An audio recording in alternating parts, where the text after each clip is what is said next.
Alrighty, so hopping into picks and bans, this is going to be the CottonHeadedNinnyMuggins on the right, selecting red side for the first game, and Team Atlas on the left side, on the blue side. So they'll be first picking here and first banning. These are the first and second place teams in the Stellar Division. This game's going to have a big impact on the standings for the season. So, hopefully, we get a good series here. And they're actually going to be playing 3 games tonight. I believe the first is the series for the regular season. And they're also going to be playing a ladder match for the new Vantage League ladder that's just been instated this past week. Looking forward to see how that turns out. So we've got a Rengar ban targeted at Dexter. We've got Shaco ban coming at Adroit Killer. Not too much. A lot of specialty champions amongst these two teams. So the bans are going to look a little bit strange compared to a normal draft. I'm expecting to probably see a high priority on Swain at some point in this draft as well, since I believe Lost Manifesto plays it. And it'd be pretty solid into most of what Adacles plays. Seen a Nivea ban targeted at Alienator 34. Let's see how this one goes here.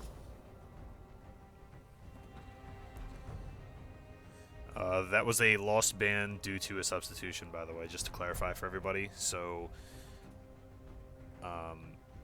CottonHeadedNinnyMuggins lost a ban because they replaced their top laner. They had to substitute their top laner with someone slightly higher rating, so they're going to lose one ban as per the rules on Vantage League. End of the line. Graves ban also targeted at Dexter. Dexter pulling a lot of ban pressure here. Seems to be the main threat. One of the KDA leaders in jungle for the league. The KDAs in the Stellar Division are actually obscenely high. If you look at a lot of the teams, it's pretty impressive. A lot of 5, 6, 7 plus to 1 KDAs throughout the division and throughout all the different roles too. So it's pretty interesting. Kled ban targeted at Evia's Bay. Let's see what the first pick's going to be here. Hopefully this isn't anything important.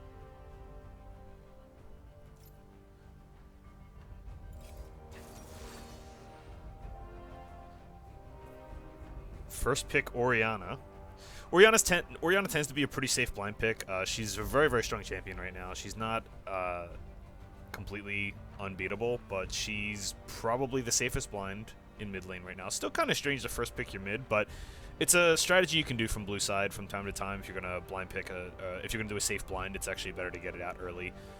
But showing pretty high priority on that for the Prophet. Looks like we got Caitlyn Hover, but we'll see what this turns into.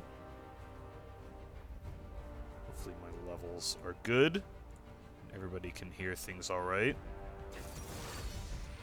He needs to let me know if things are too quiet, too loud, etc.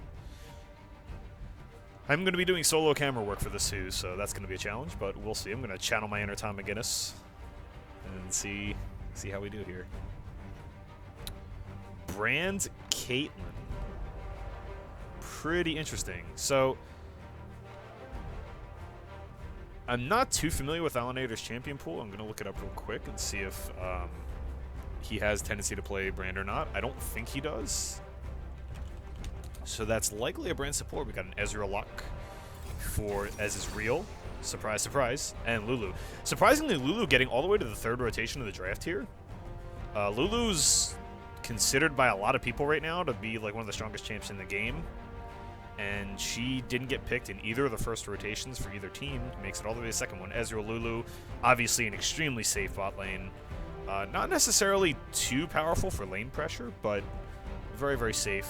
Probably a good choice into the Brand support, which is what I believe it's going to be. It doesn't look like Alienator really plays Brand. So we got a Wukong lock, presumably for Dexter, but possibly for Adacles. Bit of a flex pick there, so we'll see. And Ziggs. The Vantage special Ziggs. Getting picked for Alanator. Pretty weak on the front line for both of these teams right now. Although, I will say that Team Atlas has the double shields. The Orianna Lulu is a very, very potent combo right now.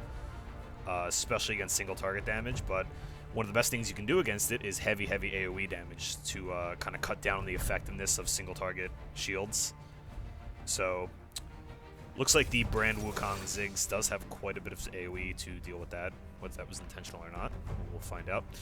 Last two picks for Team Atlas are going to be Warwick and Nautilus. So, a lot of CC. A lot of setup, and one of the important things with Warwick is to actually have primary engage. You don't want him to be your primary engage. It's too unreliable. But he is great as a follow-up and great as a disruptor if he's not the one engaging. So I actually really, really like this team comp from Team Atlas. And we're going to get a Poppy to... we're going to get a Poppy in the top. Looks like it's going to be Poppy top lane? Yeah, it'll be Poppy top and Wukong in the jungle. Okay, cool. So, it looks like we're going to get the Poppy versus Nautilus matchup. So, Poppy and Nautilus is it was a lot more popular at the beginning of the season, but it's become a little bit less popular. Nautilus obviously raised having heightened priority compared to what he was early in the season with Maokai nerfed. Nautilus is obviously, right now he is the tank. Like, Nautilus and Shen are the tier 1 tanks, at least in, you see it a lot in pro play, but I think it's pretty reasonable to say the two of them are the premium tanks in most ratings of play right now. Nautilus tends to win this matchup simply because he can push the lane a lot faster and a lot earlier than Poppy can, so he's going to have lane priority and significantly better gank assist to help out with Warwick. That being said, I'm not entirely sure if the Warwick-Nautilus combo is going to have a lot of kill potential on Poppy necessarily. It does have enough CC, so it's possible, so we'll keep that in mind. Let's see. So we have that. We have the Warwick jungle versus Wukong jungle. Both these champions are both kind of power farm to 6 sort of junglers. Wukong has a little bit more gank pressure earlier in the game, just simply because he can, even if he doesn't have CC to supply, his decoy stealth can allow him to get into position for good ganks, and he does a pretty good amount of damage early, so he can kind of cheese some kills or cheese people out of lane or get summoners that way. So slightly more pressure from the Wukong jungle earlier on. The Orianna Ziggs matchup is sort of a wash. It's a skill matchup. If Ziggs hits the skill shots, he can be great against Orianna. If not, the two of them are just gonna farm. So there's not really too much. There's not really too much going on there. We see Ignite on Ziggs. Ignite on Ziggs not very common. Most people stick to a second defensive summoner or even teleport. Perhaps hinting at some kill pressure mid, or maybe just personal preference by Alanator. The Ezreal Lulu is... Oh, did they forget to trade? Looks like maybe they forgot to trade. Not entirely sure if that was how it was supposed to be, but I guess we'll find out in a bit.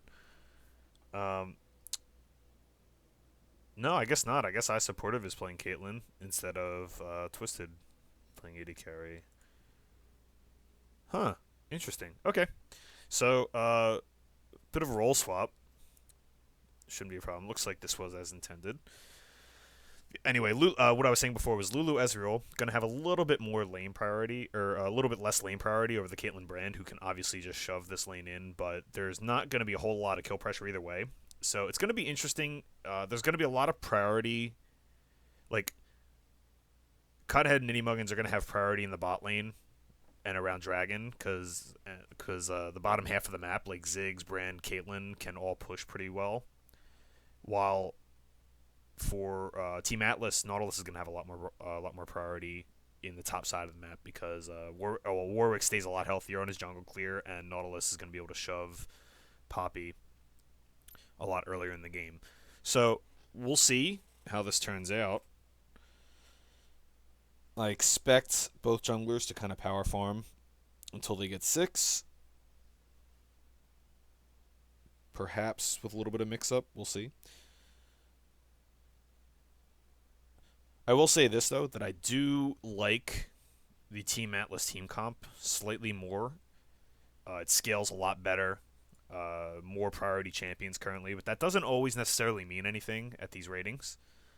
A lot of the times it's just, personal comfort and,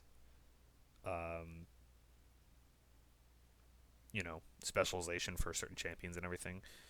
It is a little bit harder to execute. They don't actually have that much damage all around. Like, Ezreal and Orianna scale exceptionally well, but this is effectively a two-core composition.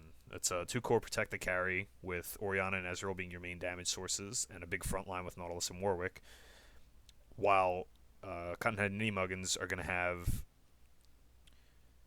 a much higher damage composition, and especially much higher AoE damage. So it's going to be challenging for Team Atlas to soak the cooldowns and then turn to fight, but that's going to be how they're going to have to fight unless they make picks with Warwick and Nautilus. So if they can make picks on any of the four squishy champions, then their chances of winning a team fight are going to be substantially better. If they can't, then I got to give the edge to Ninny Muggins in this game. Getting on the loading screen, and we are almost into this game. Let's take a sip of water. Because solo casting will wreck your voice, ladies and gents. Alright, let me...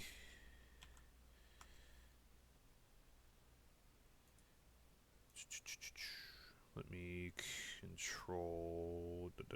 Where's the time?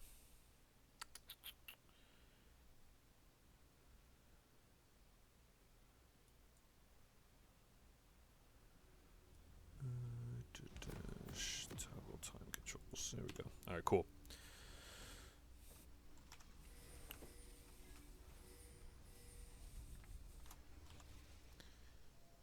So let's see, we got an opening here. Looks like it'll more than likely be a 5-man start. Neither of these teams has a particularly great level 1. Don't mind the twisted and supportive mix-up in the bot lane. At least they're on the bottom half of the sidebars, so you'll be able to see that pretty easily. But other than it might be a little bit confusing for some people. Looks like a standard 5-point for the most part. Missing out on the top side of the jungle over here. Could have been an invade from that side, but no big deal. Pretty standard 5-point. Not a whole lot going on here. Both teams looking to play this safe. Like I said, not great level 1s for either. Ziggs and Ezreal are the two... Ziggs, Ezreal, and Brand are the highlight level 1 champions for these two squads right now, but none of them are particularly effective in a level 1 situation. I'm going to go ahead and close that so that I'm not getting my Slack notifications during the middle of the game.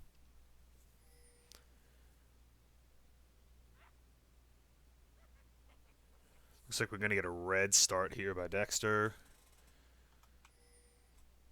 Red starts from both junglers. It's going to be interesting to see if they do this horizontally or not.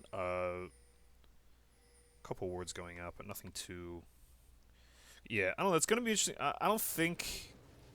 They'll probably just do full clears if I had to guess. But we will find out.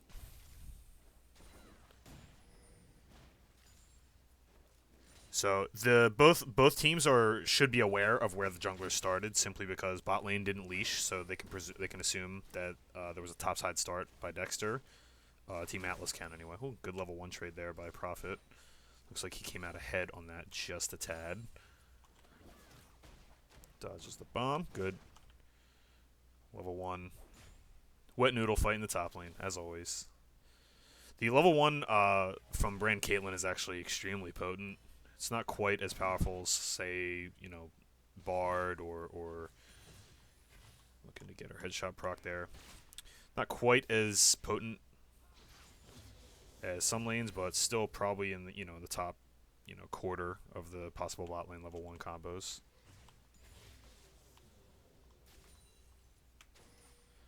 Let's see, Dexter just a tad behind in tempo here. Warwick's going to have the level 3 sooner, and he's much healthier. This is one of the issues that you came up with This is one of the strong parts about Warwick right now, is that he can stay pretty healthy. We're going to have a gank by Adroit Killer, and Idocles dodges the hook and is going to escape that one. So good work by him, feeling that gank out. Wasn't exactly telegraphed either, it was just a good read. Had a good way to get out of it. Idocles needs to, Adroit Killer needs to remember that he can get out of gank. He can use the heroic charge to get out of ganks there. So maybe mistimed his fear just a little bit. Not sure if he leveled it or not. And Idocles with a nice dodge on the hook. Bot lane taking a lot of punishments. Going to catch this big creep wave here. Really, really important to dodge most of the harass under the tower. We're going to see if they can do that. Oh, we got another gank top lane here. Idocles getting ganked once again. Still has his flash. He's going to flash, and he's going to get killed for first blood by Adroit Killer and Eevee's Bay. Getting right back to it.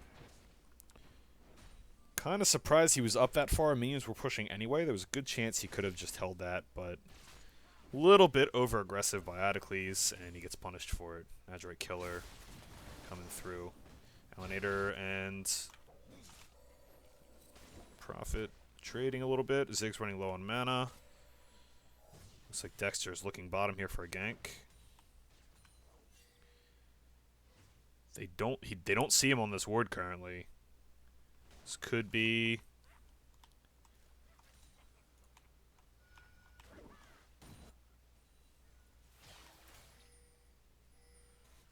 a gank.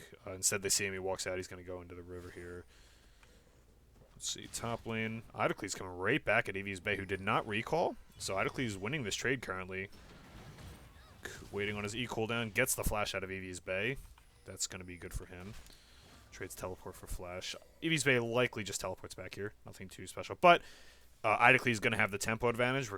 Despite being first blood, is going to have the teleport advantage for dragon fight potentially if that happens. So let's see, looking at jungle levels here. Pretty even across the board other than the first blood. Gold difference is pretty much all on that first blood. Alienator looking to recall possibly here. Running low on mana. Prophet likely wants to push this. He's playing a little scared, not entirely sure where Dexter is. Malakstra dodges the stun. We got a teleport play coming in bottom here. Flash from Twisted. Eevee's Bay. Eats the trap, but gets the hook on supportive. And looks like bot lane's barely going to walk away from that. Good escape by Twisted and iSupportive. iSupportive playing AD carry. It's going to confuse me for the rest of the night. So, oh, Prophet getting a lot of damage down. Let's see if we can get a Thunderlord's proc. This could be an all-in. Barriers for each. And Prophet with a nice solo kill. Going to barely get away with his life there. Just barely escapes using the barrier. Again, the barrier versus Ignite. That was something we talked about pregame. That was a very nice all-in. For some reason, my camera's not working. I'm going to go this way. There we go. So, 2 kills encompasses the majority of the gold lead. We have 44 to 28 in the mid lane here. Big CS leads in mid and top, respectively. And, you know, the two of them kind of cancel each other out. So, not necessarily that huge. It's just the kills right now are the gold differential. Gonna have to see if, again, if Eevee's Bay can, or not Eevee's Bay, if Eevee's Bay can get tanky enough, like Eevee and Adroit can get tanky enough to soak some of this AoE and build a lot of magic resist, there's a good chance that they can run away with this game, because I do think they have the better scaling. However, as we talked about in the pregame, if possibly an all-in here by Alienator, positioning pretty aggressively for that ward, takes a big chunk of damage from command dissonance there. Dexter taking his red. Again, Adroit Killer just ahead on tempo right now. It's the big advantage of Warwick currently. They spot him in the river on that ward. Looks like they were trying to make a play in the mid lane here with Idocles and Dexter, but they decide against that, and they're going to go back to top lane. Adroit Killer doing a really, really good job keeping control of the map right now, despite Warwick's relatively weak gank pressure early. Looks like he's going to get the smite from Dexter. Looking like possible all-in, and he's just going to walk away from that. All right, good. Harmless. No problem there. I think there were any summoners blown. No, no summoners blown. Ooh, Prophet getting another big chunk in on Alienator. This is not looking good for Ziggs. Ooh, the two of them trading very, very low. Dodging the bombs. See, there's no flash to make a play here. We'll see which junglers are going to make a play. Dexter's going to go and slide from behind, pick up the kill there. Good by Alienator and Dexter to communicate and keep them there. It's a good kill. So, the junglers making a lot of stuff happen right now. Not a completely chaotic game, but... Whoa! Alienator did not even see that. Alienator overstayed just a little bit, trying to get those last couple minions, trying to get to a major item, and gets punished by Adroit Killer. So the junglers doing all kinds of work at the moment, and you can see the impact of good, strong early game junglers. And these two are doing a really good job keeping up with each other too.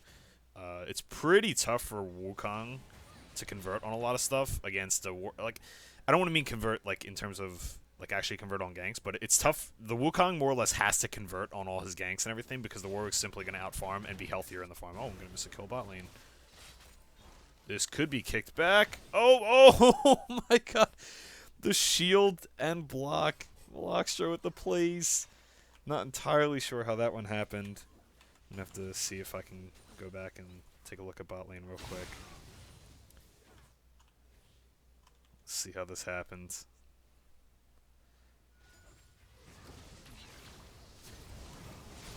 That was simply just a brand stun and all in. Oh my goodness. Okay, so we got flash for...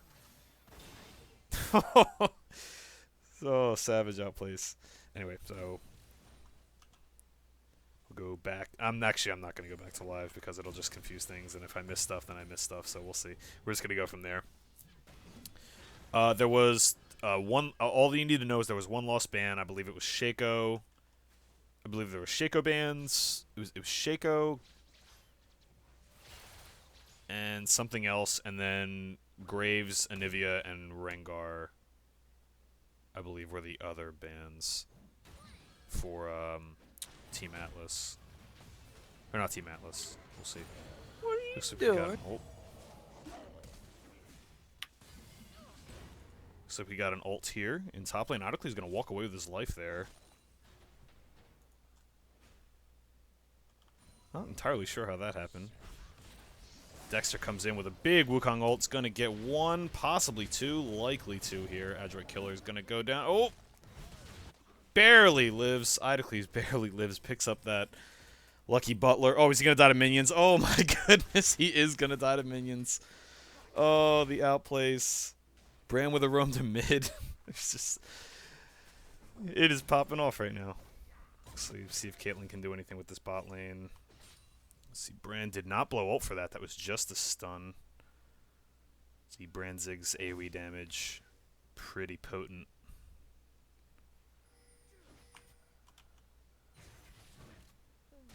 So, Ziggs sort of catching up. Ziggs is caught up on CS. We have Eevee's base still down, despite getting the first, assisting on the first blood. Still down. Also had a lot of jungle health from Adroit Killer. Not quite enough help to... It's kind of strange that would happen. Audacly's just outplaying this game so far, other than the deaths. Let's see, not a lot. Everybody's resetting. Looks like Adroit Killer's going to try to get Scuttle Crab again. Is spotted on two different wards. They got a pink ward in there and another one in the bottom half of the river. So they do know he's there. Looks like they're making a play on him. Is not going to have the assistance. At least Brand and Wukong are going to look to make a play here. Dexter and Twisted decide otherwise and just reset back to lanes. Let's see, I'm going to rearrange this. As you can see, Audacly's going on Eevee. Just the wet noodle fight, not a lot going. Oh, big all in the bottom lane here. Twisted with the Brand ultimate. It's going to put out a lot of damage before he dies. Dexter with the Wukong ultimate. It's not going to be enough to kill anybody through Lulu ult, which is unfortunately the case in a lot of situations these days. So, one kill over to Team Atlas.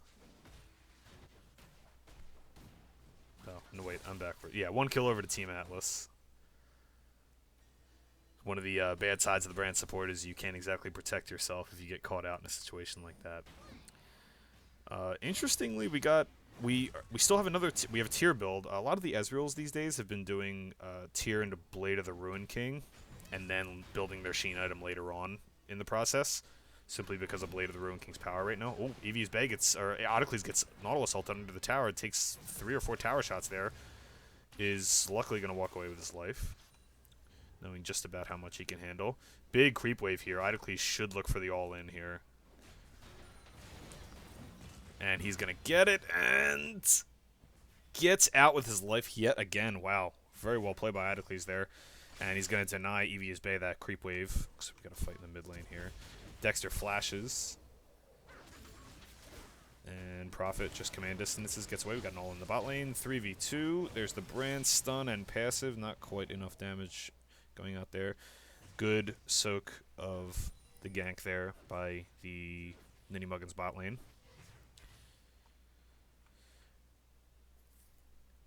As we were saying before, Team Atlas's team comp does scale a little bit better than normal. Or a little bit better, I believe, than the... see, I'm mixing the teams up in my head now. I'm all confused.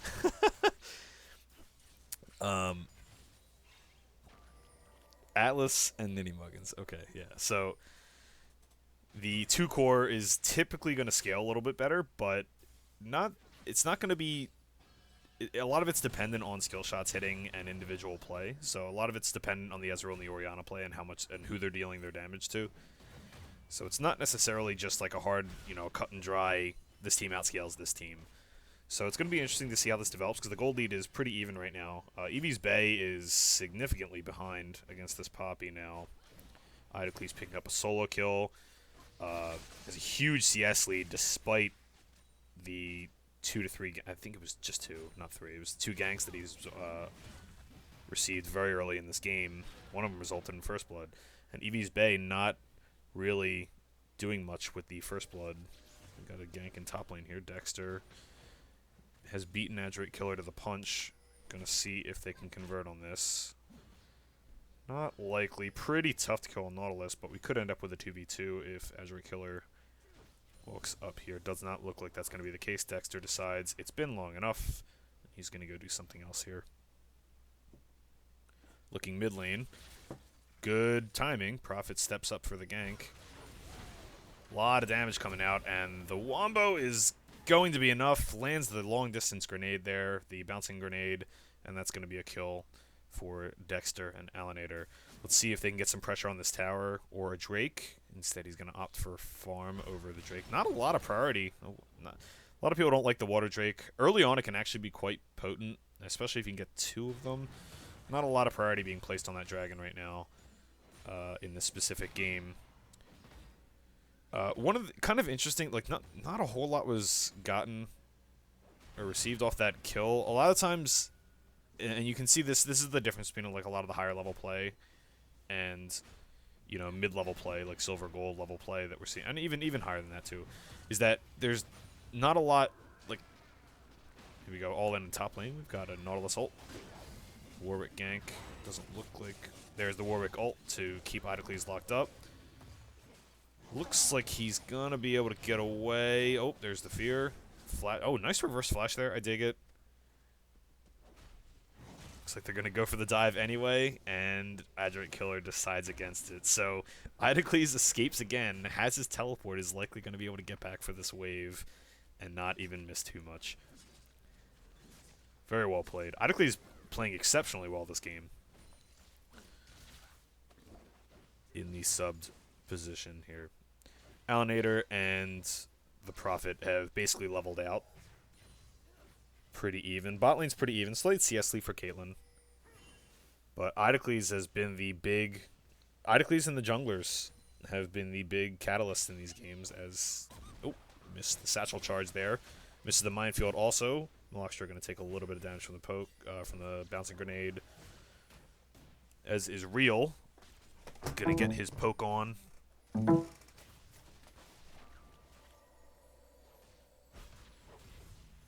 Looks like we got a little posturing for the dragon here. Not entirely sure if this is going to get converted on.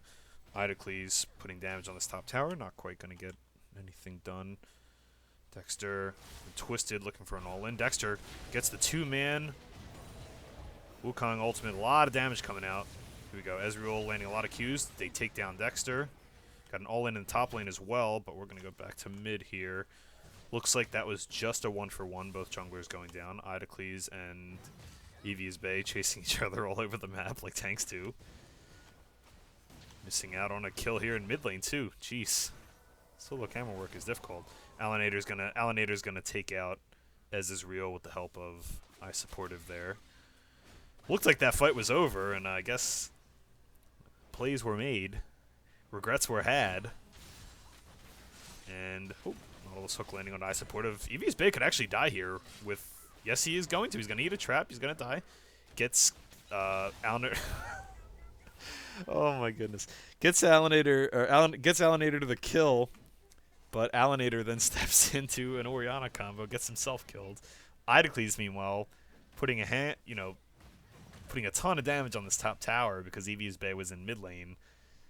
And the game devolves. There was no Evelyn ban, by the way, on Aoken.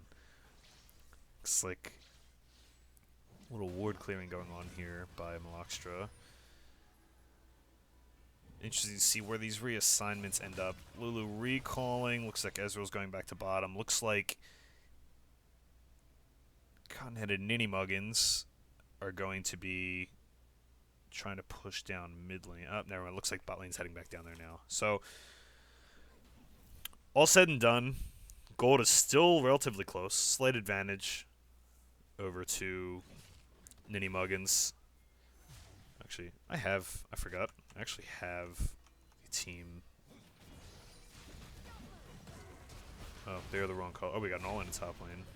Looks like Ziggs ult. Azure Killer somehow alive through all of this damage. The power of the Warwick ult. Tower goes down. Evia's Bay taking a ton of poke from the Ziggs. Little Happy Feet is going to dodge the Ziggs bomb. Barely walking away. Let's see. Oh, this could be a good ultimate for Prophet. Misses his dissonance. Is going to get Idocles down anyway. Alienator. Satchel charges away. Dexter is now here. Nice shockwave. Keeps Dexter in place.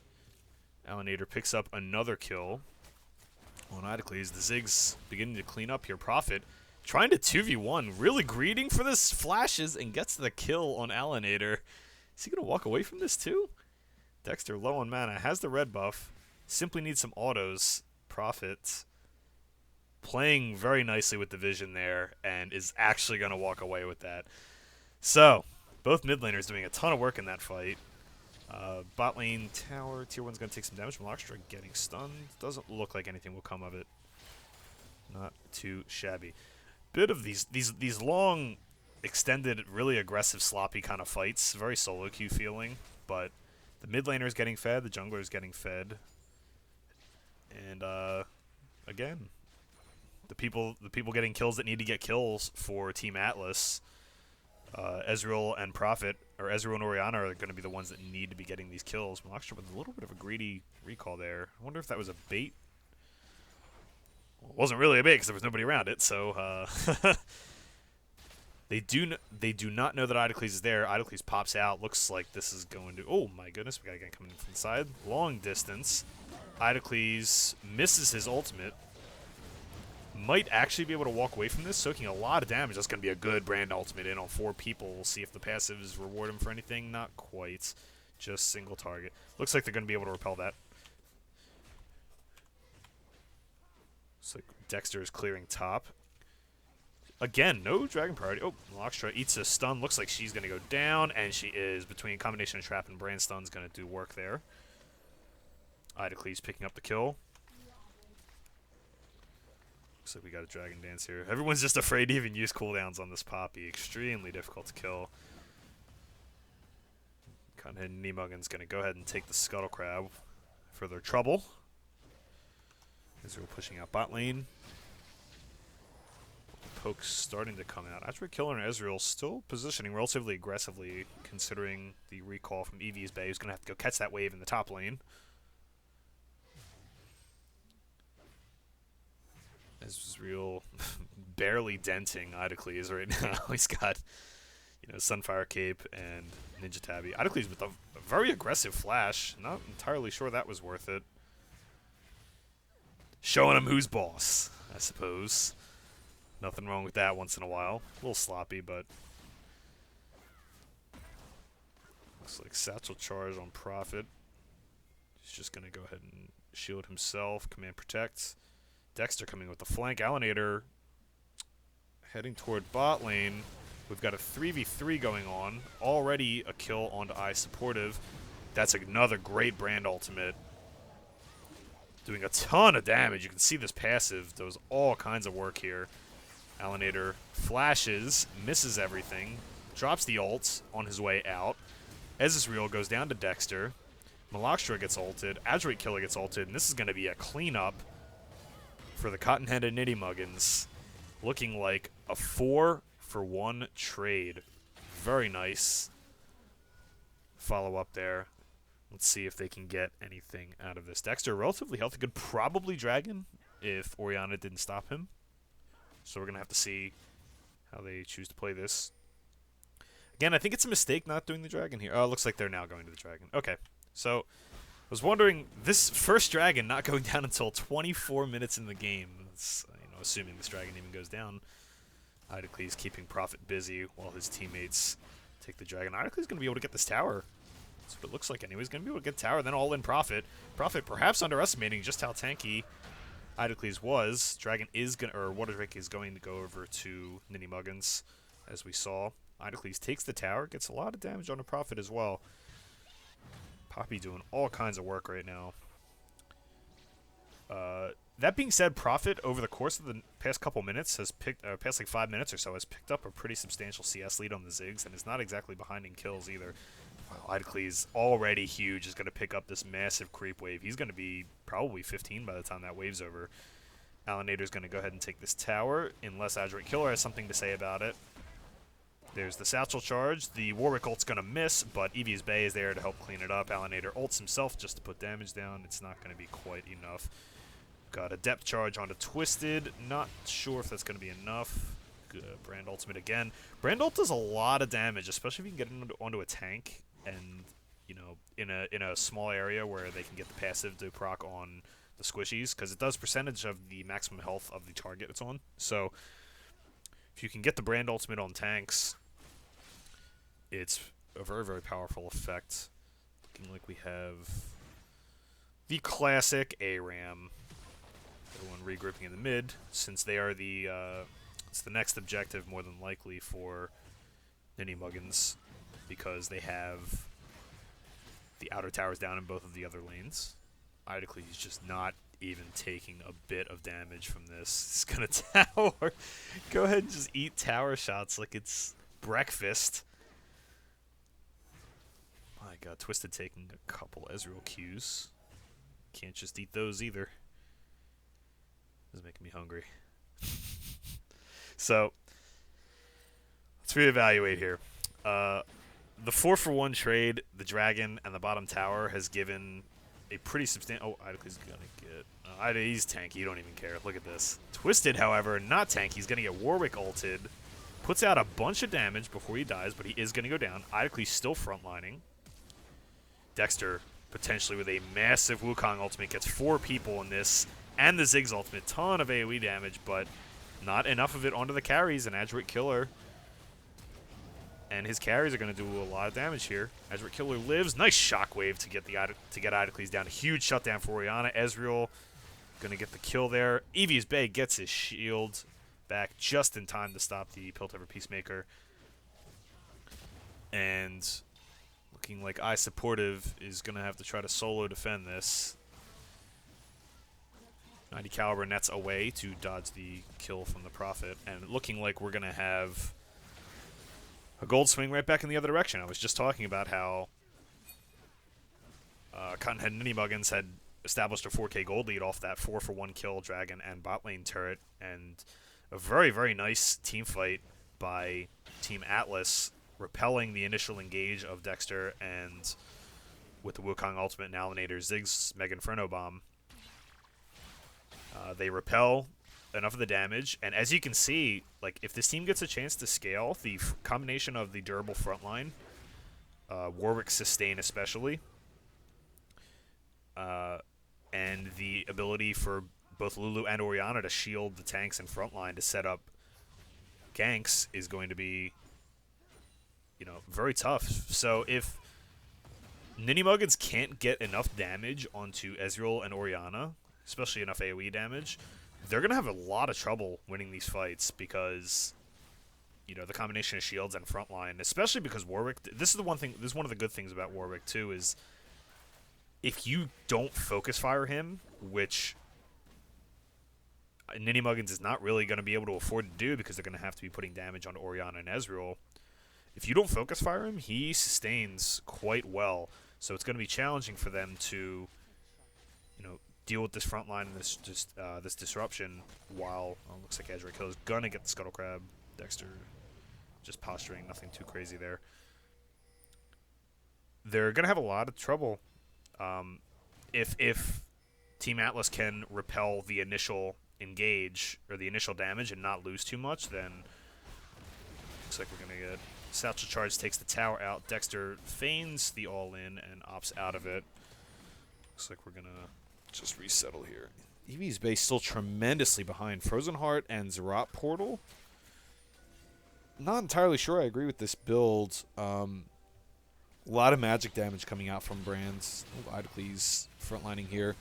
Looking like 5v5 posture here. Nothing too crazy going to happen. Looked like that could have been a potential all-in for a very, very big Orianna Shockwave. Idocles kind of all by his lonesome here. Warwick's going to go in onto Alienator. Alienator's going to get out.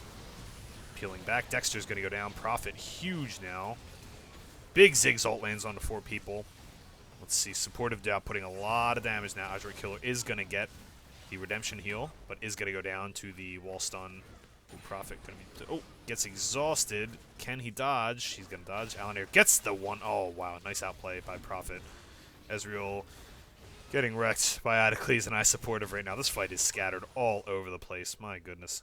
So, Idocles just trying to do what he can before going down. Prophet, I believe, picked up 4 kills in that fight. Is legendary now. Massive CS lead. Massive kill lead. Supportive's going to grab this farm bot lane. Let's see what they can get out of this. Not looking like it's going to be a lot. Prophet not going to recall here. He's going to probably shove one more wave and then recall. Though he is topped off and level 16, so it's not like there's a lot they can do. Just going to go ahead and push this wave and likely recall. That would be my guess. Dexter looking around for a flank. I don't think that would be advisable at the moment. So, all that being said, Prophet is now massive. However, gold lead still remains in the hands of CottonHeadedNinnyMuggins. Looks like top side priority here. Ezreal's still bottom. That bot tower is likely going to go down. EV's base extremely squishy. High resistance build, not a lot of health. Kind of. It's going to be very good against the likes of Poppy and Wukong and Caitlyn. Not going to be that effective against the AoE and the AoE magic damage and percent damage from Brand and Ziggs. So kind of, I don't entirely agree with it, but the build, if he can avoid Ziggs and Brand damage, which is going to be challenging for him since he's a melee playing against a heavy AoE comp, then there's a good chance that, I mean, he's going to be very durable if he can not take a lot of damage, but I don't know if that's going to be possible for him. Water Drake being picked up here by NinnyMuggins. Was that NinnyMuggins? Not sure. Got an all in here. Dexter flashes, gets the Wukong ult on 3 people. Ziggs ult again, just not enough damage. Good Wukong ult on 3 people. Ziggs ult on 3 people. Malakstra's just going to go down to the AoE, but again, like the damage is already I mean, those are two major cooldowns, and the rest of this team is already topped off. Even without, I mean, even if you consider the redemption, just not enough damage coming out currently to deal with the 2 shields and the 2 fed scaling carries on Team Atlas. And as I was saying before this game started, it was gonna be a challenge. Like the way to beat Orianna Lulu comps like this is heavy AoE, but if they can just absorb your cooldowns, it makes it a lot more challenging. Eevee's Bay might look for an engage here. Doesn't look like it. Azure Killer with the flank is looking for a kill. Looks like Twisted's gonna flash over the wall. Still eats the depth charge. Azure Killer goes in. A lot of damage coming out. Ezreal pops in. Oh, Shockwave completely misses. This could be a huge fight for Team Atlas. With the Shockwave down, let's see if they can get anything. No vision on Dexter, so they're going to go ahead and back out. No worse for the wearer. Twisted the only one going down in that fight. Bringing the gold pretty close to even. 900 gold difference between these two teams right now. Prophet missing that Shockwave. Idacles is going to eat some damage here. Nothing too crazy. Yeah, Idacles missing that Prophet missing that Shockwave was a big difference maker in that fight. But again, if NinnyMuggins can't get anything out of these kills, it's just going to get harder and harder as this game goes on for them to get through the 2 shields and the big sustaining front line of Nautilus and Warwick. So, let's see, Dexter not going to take the Blast Cone over. Looks like we're going to get recalls. Ezreal's going to soak a pretty big wave in the bot lane. Let's see if they turn this and leave it frozen, or if he's just going to hard shove. It's like top is going to push.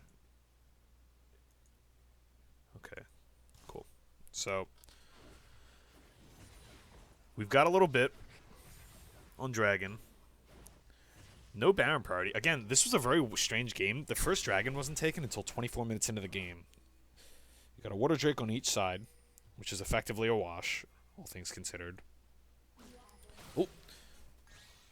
Elenator's going to take a ton of damage. Going to take the Blast Cone to safety. That could have been, I think, slightly better ball placement there. That could have resulted in a kill, but not the case this time around. Idacles, level 17. My goodness. 2 level advantage on Eevee's Bay. Eevee's Bay, again, no health. Just heavy resistances. Getting the Thornmail. I really do think he could use a Locket or a Spirit Visage or Banshee's Veil. Some kind of health and magic resist item to help soak some of this AoE. Especially if he's going to be grouping and not trying to deal with Idacles personally. Idacles up by himself is going to get a lot of damage on this tower with the Iceborne Gauntlet. Let's see if NinnyMuggins look for an engage on the backside of this. They do see that they sent everybody to top lane. Glitterland's going to hit Idacles, slow him. Not much going to come of this. Adroit's going long distance for this. Not going to go for it. They're going to walk back to mid as they see the rotation coming that way. Brand taking out the Vision Brush that I always forget the name of. The scrying, I think the scrying plant or whatever they call it now. I'm not sure. Looks like got a minute 40 on Dragon, or a minute 45 on Dragon. That's, I don't think, going to be as high priority as the Baron at this point in the game, 36 minutes in. Both these teams scaling up. Gold lead's quite similar. That being said, you know, Dexter looking for an engage here. He's not going to find anybody with the ultimate. The Zigzalt's going to miss too. They're going to have to disengage this fight with those 2 major cooldowns. Those are the 2 major cooldowns for this team composition. They're going to have to disengage this fight. Idacles getting damage on top tower. Eevee's Bay is going to get there. Let's see if NinnyMuggins can get something out of this huge distraction that Idacles has become. A lot of CC coming down is going to keep him in place. No Iceborne Gauntlet. Gets exhausted? Really early on the exhaust there by Malak Stroke, but nevertheless, Ezreal's going to pick up a kill on Twisted, taking way too much damage, posturing pretty aggressively. Flash by Dexter is going to knock Ezreal's into the wall. Shuts that down. Lulu ultimate. Idacles so tanky. He's just been tanking 3 or 4 people this entire fight. Still not going down. Oh my goodness. Looks like on the back, he is eventually going to go down, but on the back end of this fight, Dexter and friends could not find a kill on a Prophet. Idocles is still alive. Oh my goodness. That's ridiculous. Now, as funny as this is, and as interesting as, you know, and tanky as this Poppy is, you can't exactly get a lot out of this. Like, neither team is getting a lot of objectives out of this. Idocles got some damage on the top tower. Nobody got dragon position on that, although it just came up. It wasn't up at the beginning of that fight. Nobody got priority vision on Baron, although NinnyMuggins did get a fair amount of vision up there. A lot of it was there already, so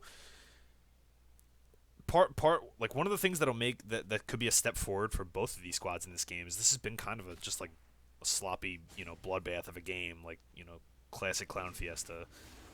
But they're not getting objectives out of all these kills and these teamfight wins. Stun on the Malakstra. Going to take a fair amount of damage. Going to get double shielded and just... You can see the power of that. Warding around the dragon here. Idocles is top. Has his teleport.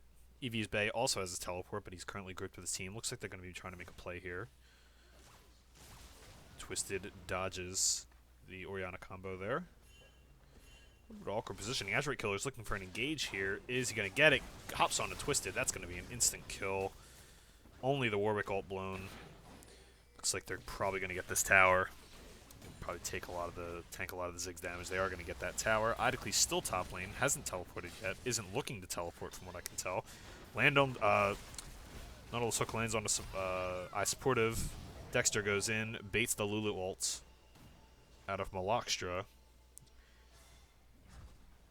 And 1-for-0 and the tower for Team Atlas. So that's converting. There we go. That's really the first, you know, objective converted here. Ezreal getting Chilling Smited.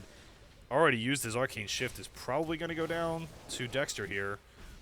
Command Protect not enough. Dexter gets the kill. Azurite Killer also going to go down. Ooh, a little bit of a throw here coming in from Team Atlas. Malakstra's going to have to flash over the wall.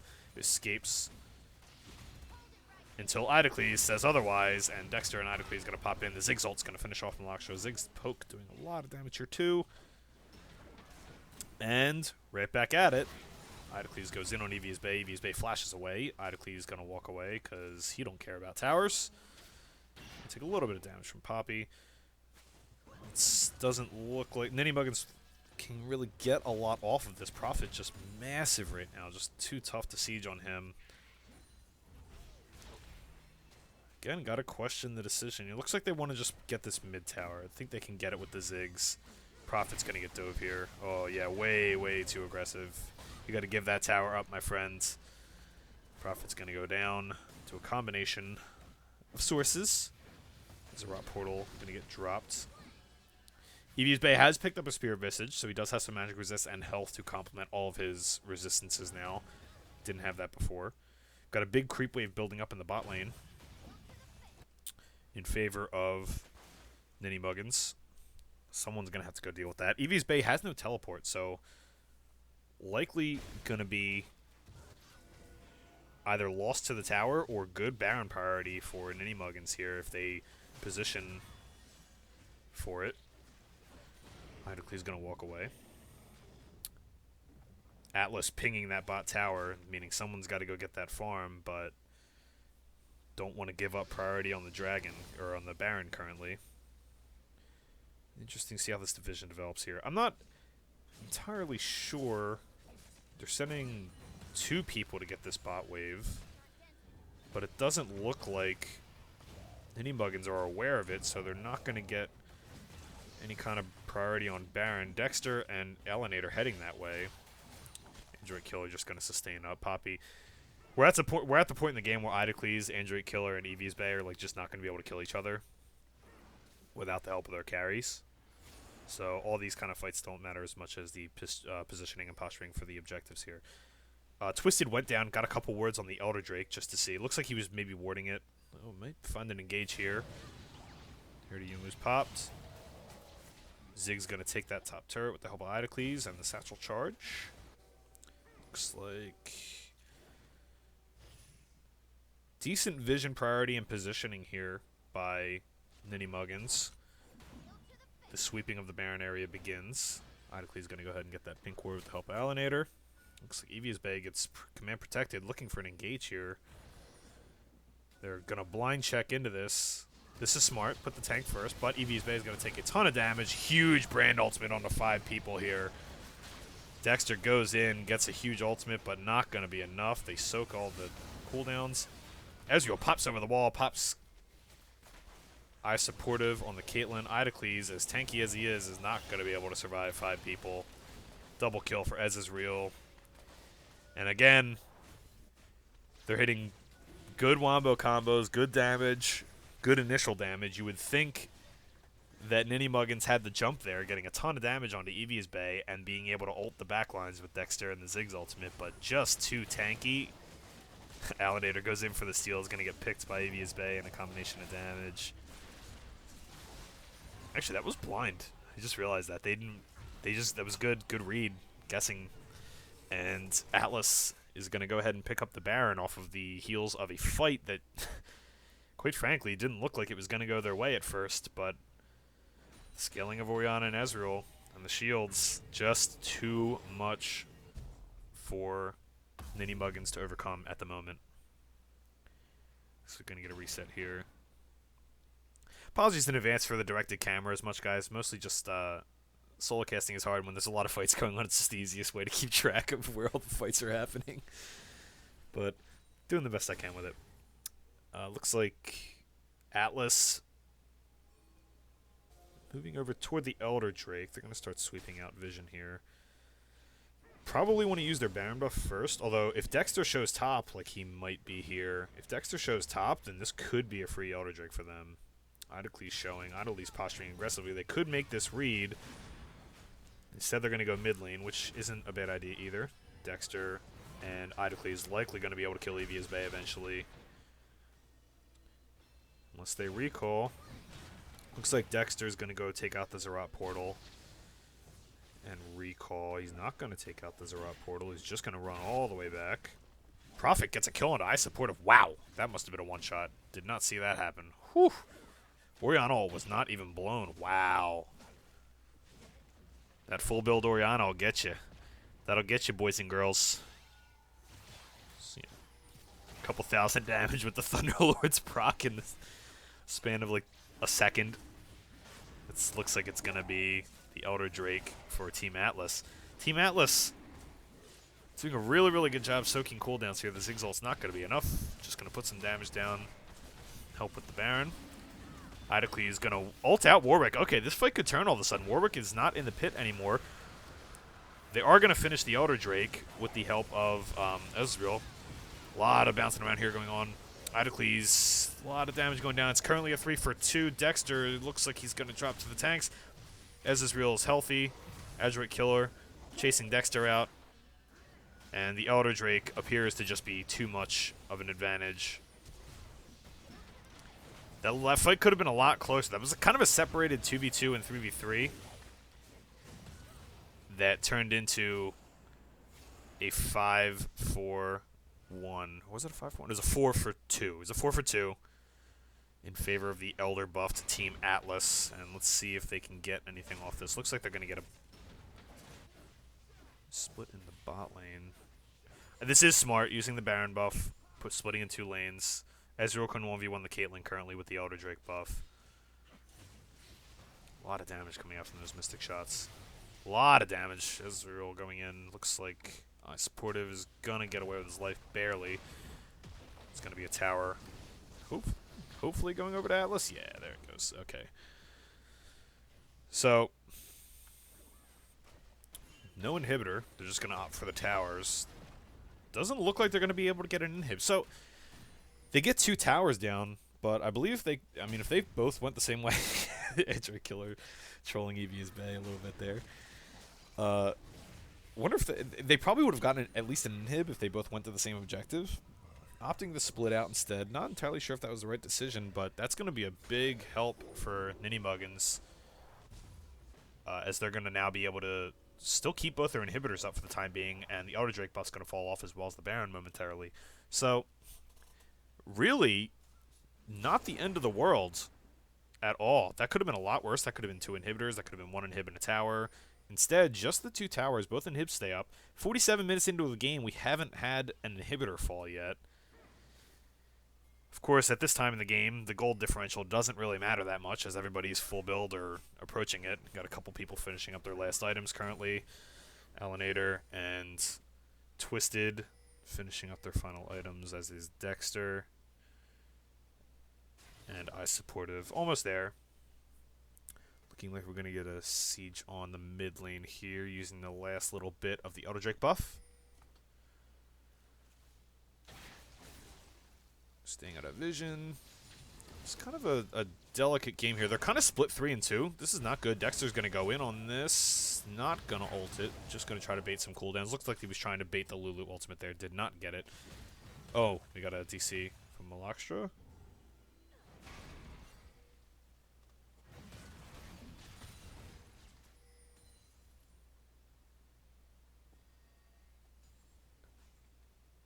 Looks like there's a pause.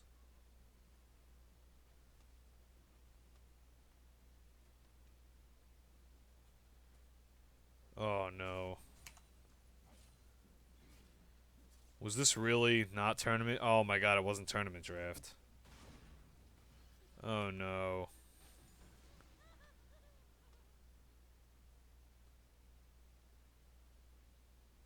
Oh no, this is why you always make tournament draft, people. 'Cause tournament draft has the pause feature, other ones don't. Oh, that's really unfortunate.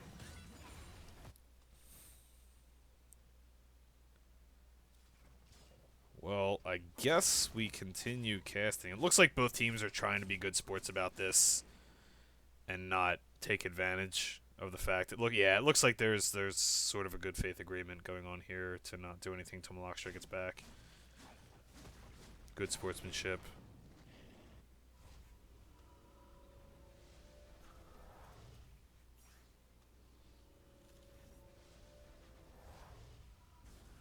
Malakstra is in fact disconnected currently.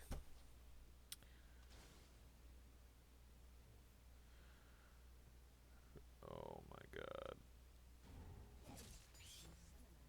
Alright, well there's a reconnect. Not a whole lot happened. Baron buff was going to wear off. A little bit of awkward timing here. Yeah. But Malakstra's reconnected. And I guess it looks like we're going to reset. I mean,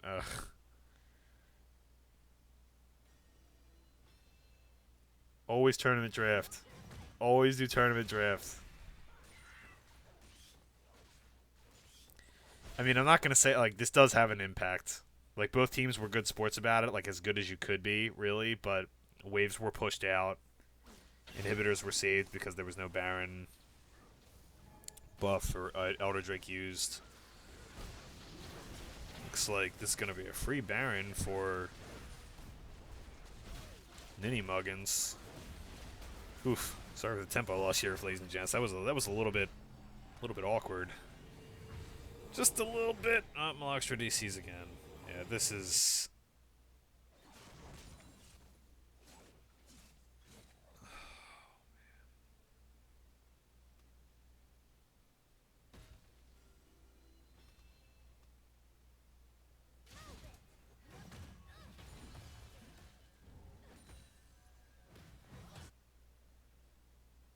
Well, this is awkward.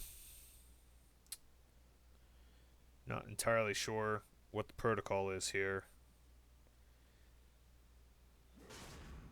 I mean, this should just be a remake. I know it sucks to say that because it's a 50-minute game and both these teams are probably exhausted, but these teams did plan on playing 3 games tonight, not 2. So maybe they just cut the 3rd game and do a remake here.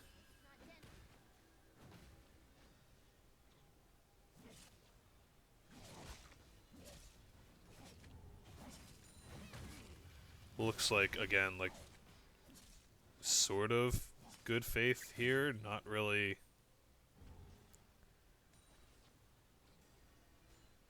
Looks like they're not trying to fight each other. They're all trying to wait for the DC. which is good sportsmanship, but, I mean,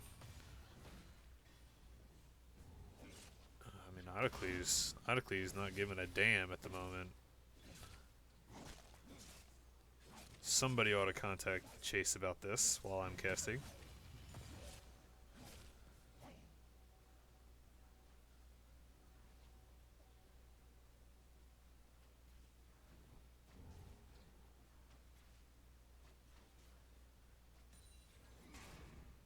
Looks like everyone's trying to just chill.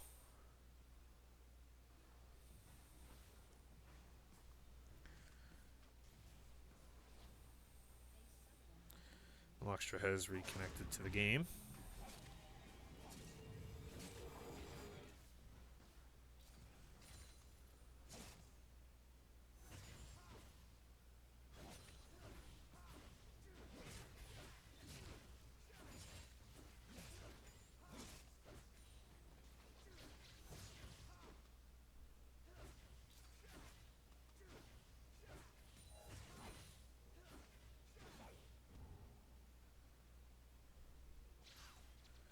I would think just play this out, and then we're probably going to have to remake it, but we might as well finish this one.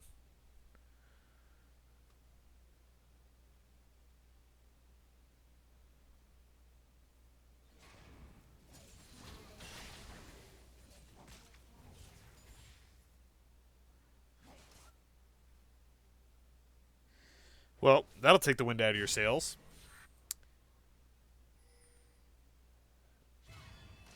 Story of the night, always make tournament draft. Because now this is awkward. Presume we're just going to finish this game out, and then we'll look for a ruling from Chase. The judge. Judge Chase has made that up.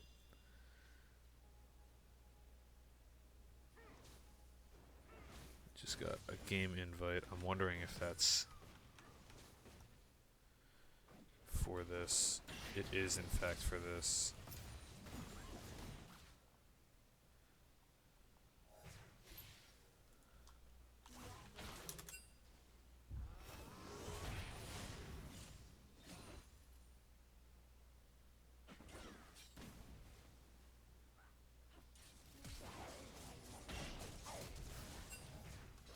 Presuming this is a remake.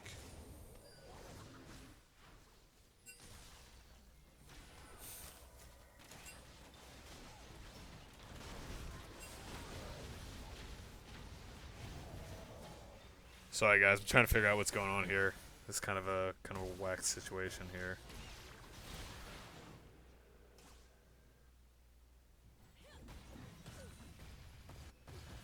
Not entirely sure the ending of this game is going to matter, but we're going to finish it out regardless.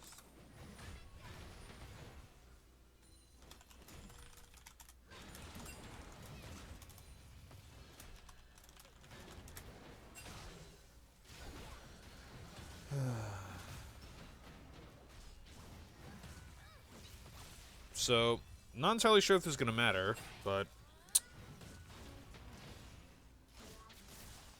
looking like blue team's going to take this regardless, as they're going to get the 4-for-1, take both inhibitors, and likely end the game here with extremely long death timers. Sorry about that, ladies and gentlemen, but always make your league matches as in custom games, tournament drafts, to enable the pause feature, because if you don't, things like this happen. They're problematic. I'm not sure what the ruling is going to be, but we'll find out shortly. As Team Atlas is going to take this one, and we'll figure out what the ruling is afterwards. Okay, so regardless of what the ruling was, or the ruling ends up being, really, really long, hard-fought game. It's really a shame that that had to end that way.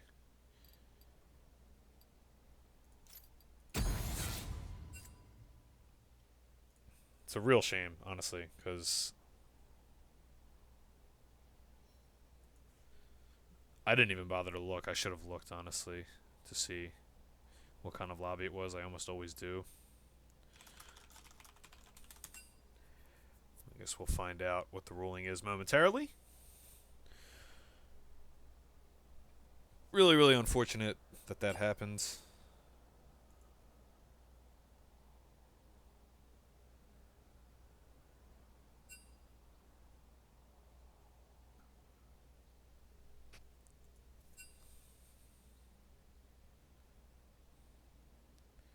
So it looks like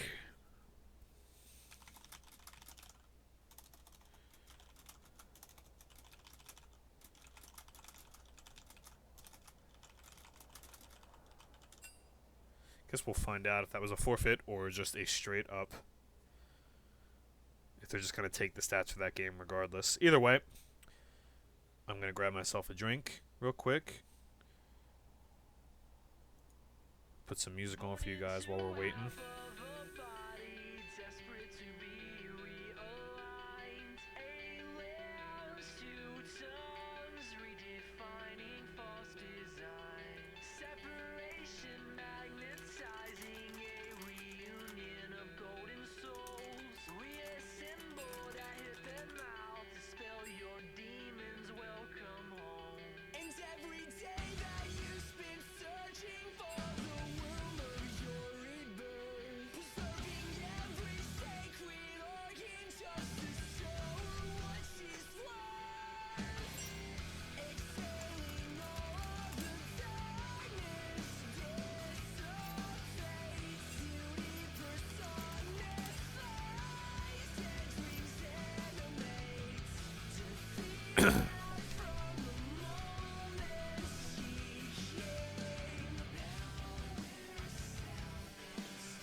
Should be situated temporarily, guys. Thanks for being patient.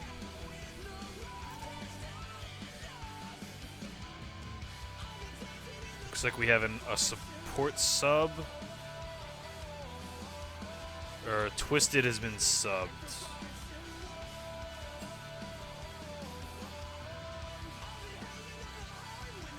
This is in fact tournament draft this time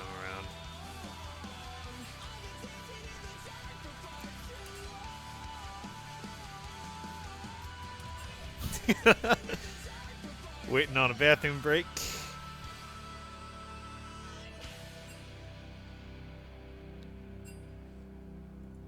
Glad to see everyone's getting along. That was kind of an awkward situation.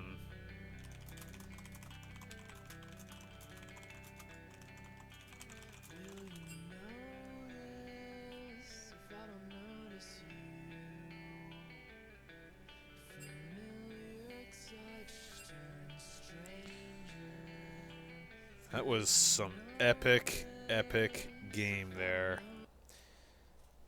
So, looking like we're going to have a sub for Twisted. And Cilia is going to be the sub.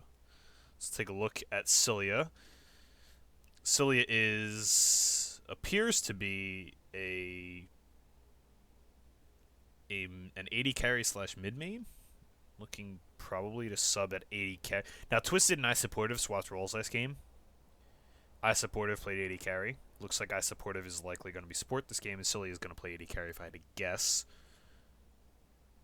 Looks like there's a fair amount of Jin, Kog'Maw, Twitch. Has been playing a lot of Lucian recently. There's a Callista game in there as well. So, see if any of these picks become relevant or highlighted. Just waiting on a bathroom break, as we said. Waiting on, I believe, Evia's Bay to get back. And then we'll be right into game number 2. So, game number 1 went over to Team Atlas, regardless of whether or not there was a... not entirely sure on the ruling yet in terms of forfeit versus the game will count. It was just a win anyway for Team Atlas. But that's temporarily at least going... Oh, was it Team Atlas? No, it was the other way around. I'm sorry. Who did win that game? No, I'm lost. I just realized my text didn't light up for either of these. Oh, my goodness. I'm a mess. I'm a mess, guys. It's all over. I'm going to move these over. And then I'll re-enable them once we get back into the game. Oh.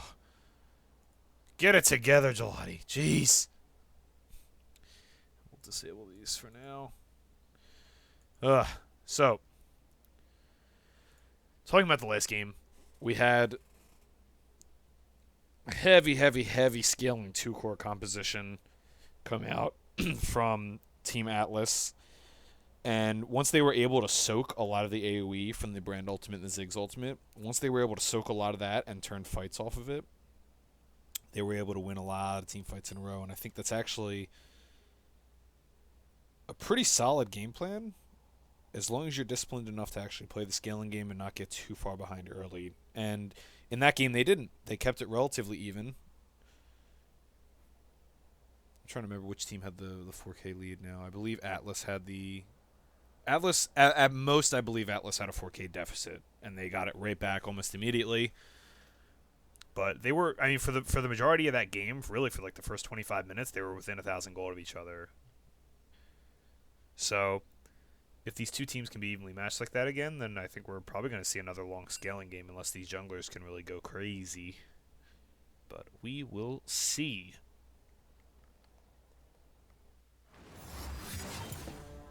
Heading into picks and bans, and importantly, tournament draft, because that's important, for game number 2 between Team Atlas and CottonHeaded NinnyMuggins. Shaco ban coming out from NinnyMuggins.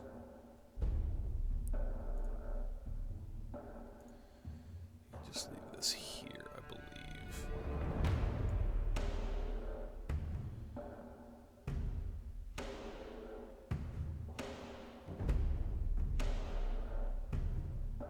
I shall endure. Maybe a ban being targeted at Alienator. Just need the client reset its volume, I believe.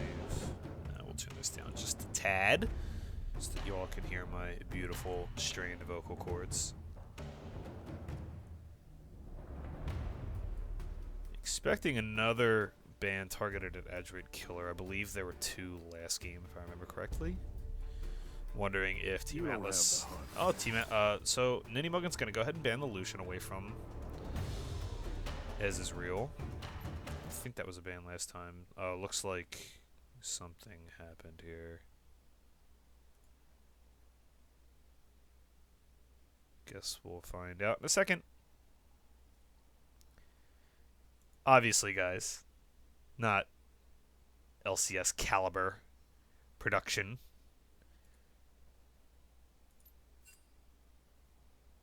Game crashed. Okay, no problem. So that's an easy fix. Not an issue.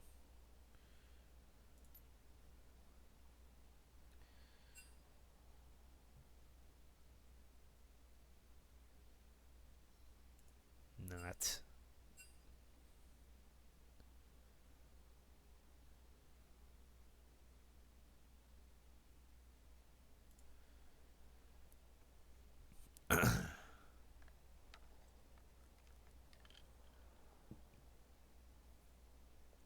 So it looks like Cilia will be playing AD carry unless we have the ninja role swap once again, but we'll see.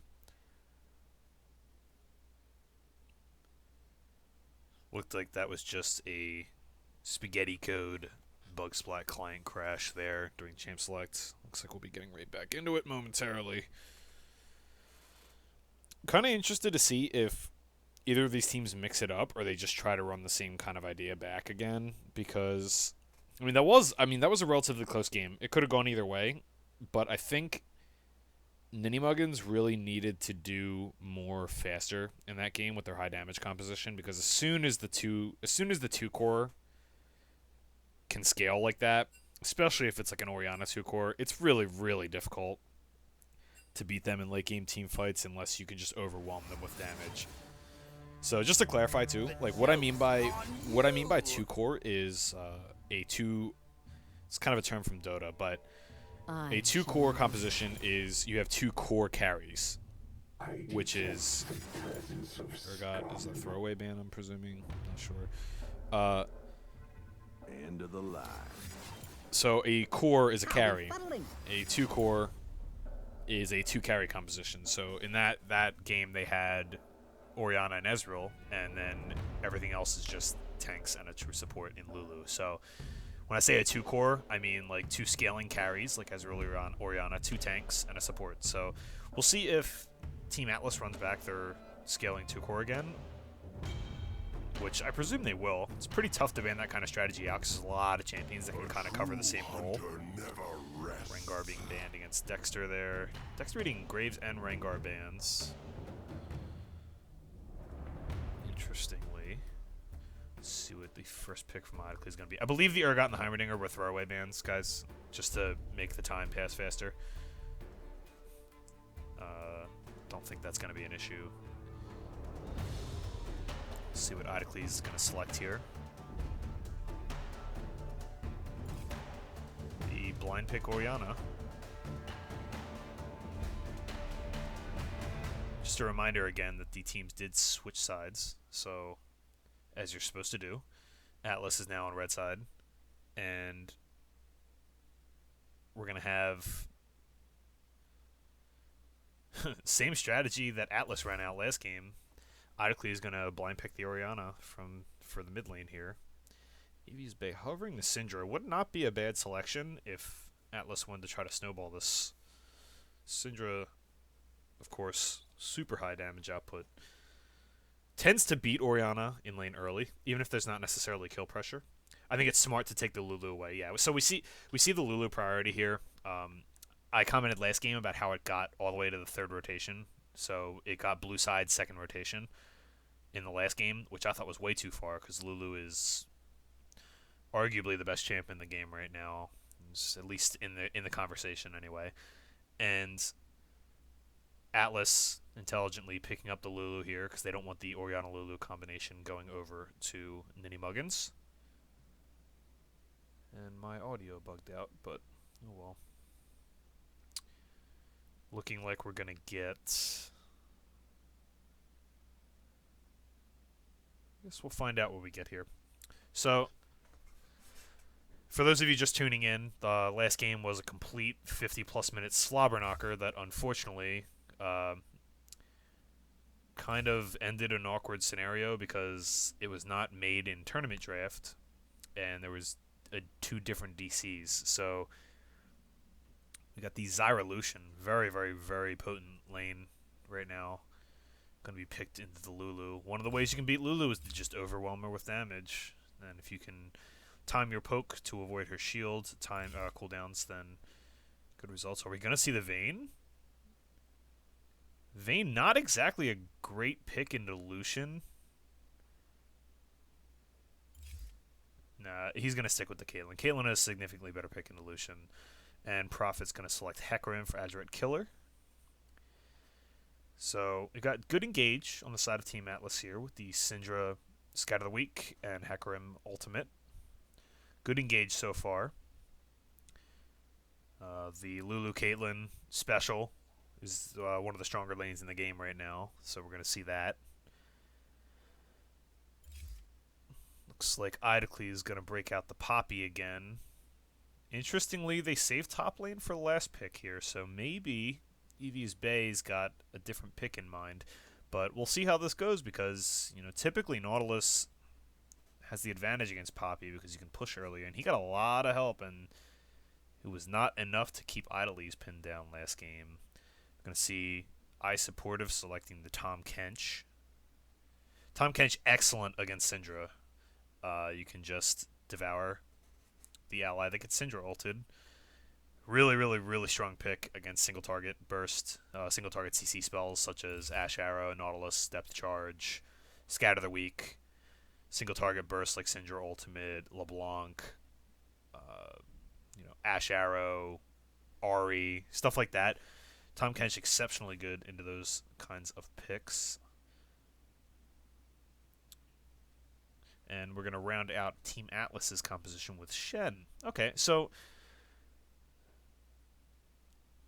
more kind of a reversal of roles here. We have the semi-carry jungler, or the bruiser jungler for Team Atlas. This I would call like a 2.5 core because Hecarim tends to be more of a damage source than Warwick does.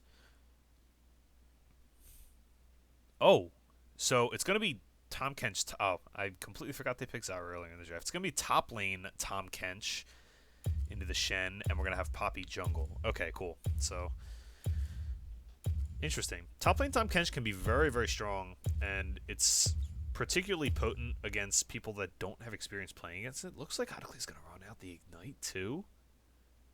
Wow. Really aggressive. Idocles feeling very, very strong right now. He performed excellently last game. We're going to have... So, anyway, back to the team composition. I meant to discuss this. So, Poppy engage, pretty good. Not exactly the best. Stronger engage from the side of Team Atlas for sure. Hecarim Ultimate followed up with Shen. Scatter the Weak is also an option. Whereas the only real engage option that NinnyMuggins has is the Tahm Kench Ultimate flanks or Poppy kind of running into a fight that way, but not always reliable to get to the backline without your backline getting dove on as well. So I think the combination of Tahm Kench and Oriana is going to be able to soak a lot of damage. They needed a higher damage support, which they got in Zyra for iSupportive. This game's going to probably bank a lot on which top laner gets ahead, because both of these teams have enough damage to kill frontline pretty easily, but if the frontline is able to get ahead and get tanky enough to absorb the main damage type from whoever the fed source is in this particular game, then they're going to have a lot of trouble getting to the backline of Caitlyn and Syndra and Oriana Lucian respectively. Not a lot of single target CC to lock down this Lucian either. Presuming, Lulu's not going to be able to get there. So it's going to be interesting to see if the global ultimates can be made with Shen. Tahm Kench also semi-global. I don't know. I kind of like the Atlas team comp more in this situation. I think they have better priority in lanes. Maybe a bot lane's kind of even. Top lane, I'm not sure particularly on that 1v1 matchup, but in terms of pushing, Tahm Kench is going to be at a slight advantage. Syndra should be at a slight advantage, although it's pretty close to a skill matchup at mid.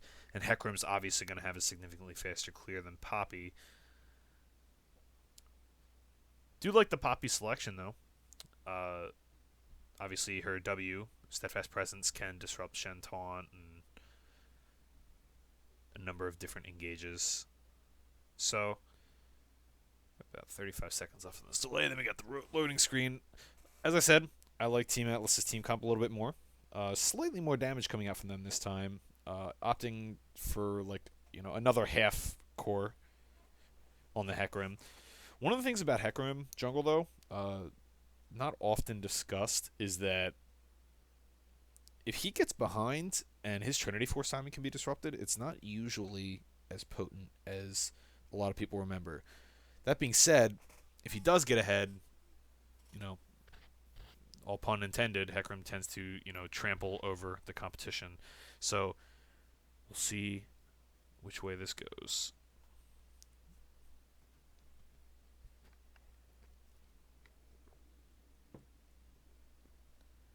Of course, last game we had a 5-point start by both squads. We'll see if we get the same thing this time around. Not entirely sure if we will or not, but there we go. We're good. We did it. We did it, Reddit.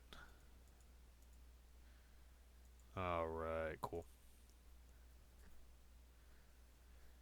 No bug splats for me, por favor.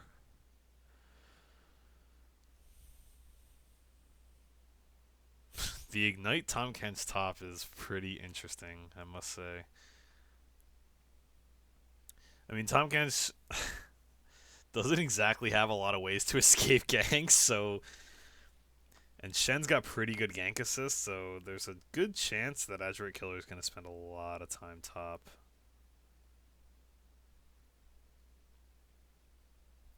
We shall see.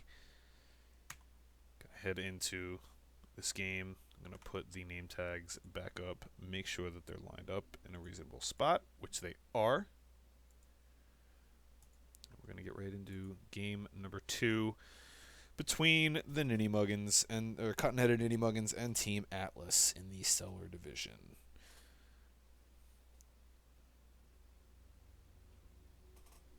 Make sure my audio is set to a reasonable spot. Probably going to turn up just a tad here. People don't mind the distractions.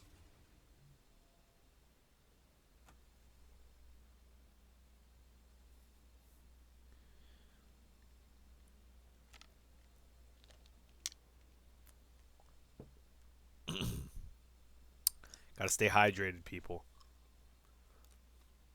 Gotta make sure. Looks like it was just a test or some sort. Unpause happens, and we are right back into the game here.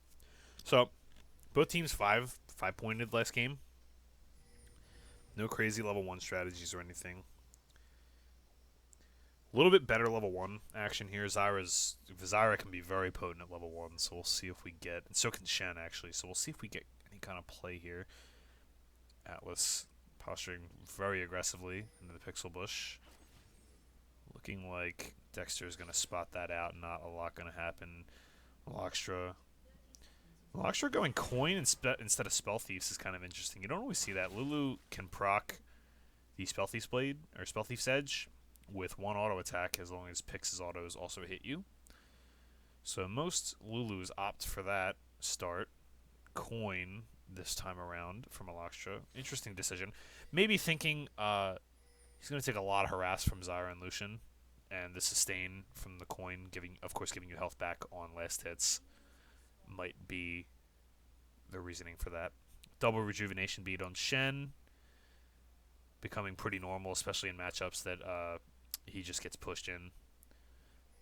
Of course, giving him the option to go to Tiamat, which is one way for Shen to help counteract his lack of wave clearing ability. Of course, Shen falling victim to being pushed in by heavy pushing top laners, which Tahm Kench can be. So, looking like both teams are going to know the start here. Atlas not showing bottom, showing that they're starting blue side.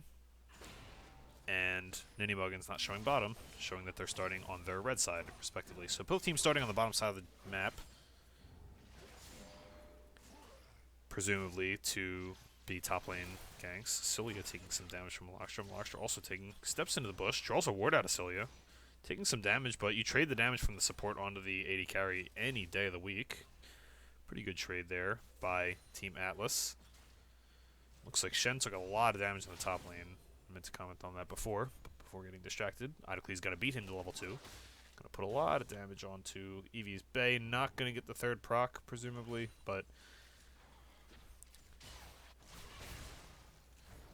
Thunderlord's proc and Command Dissonance combo from Orianna onto Prophet there. Prophet taking a lot of damage. Also, Prophet running with the Ignite on Syndra. You still see a fair amount of Ghost or Heal on Syndra. Not as much of the Ignite, but perhaps wanting to punch through that barrier.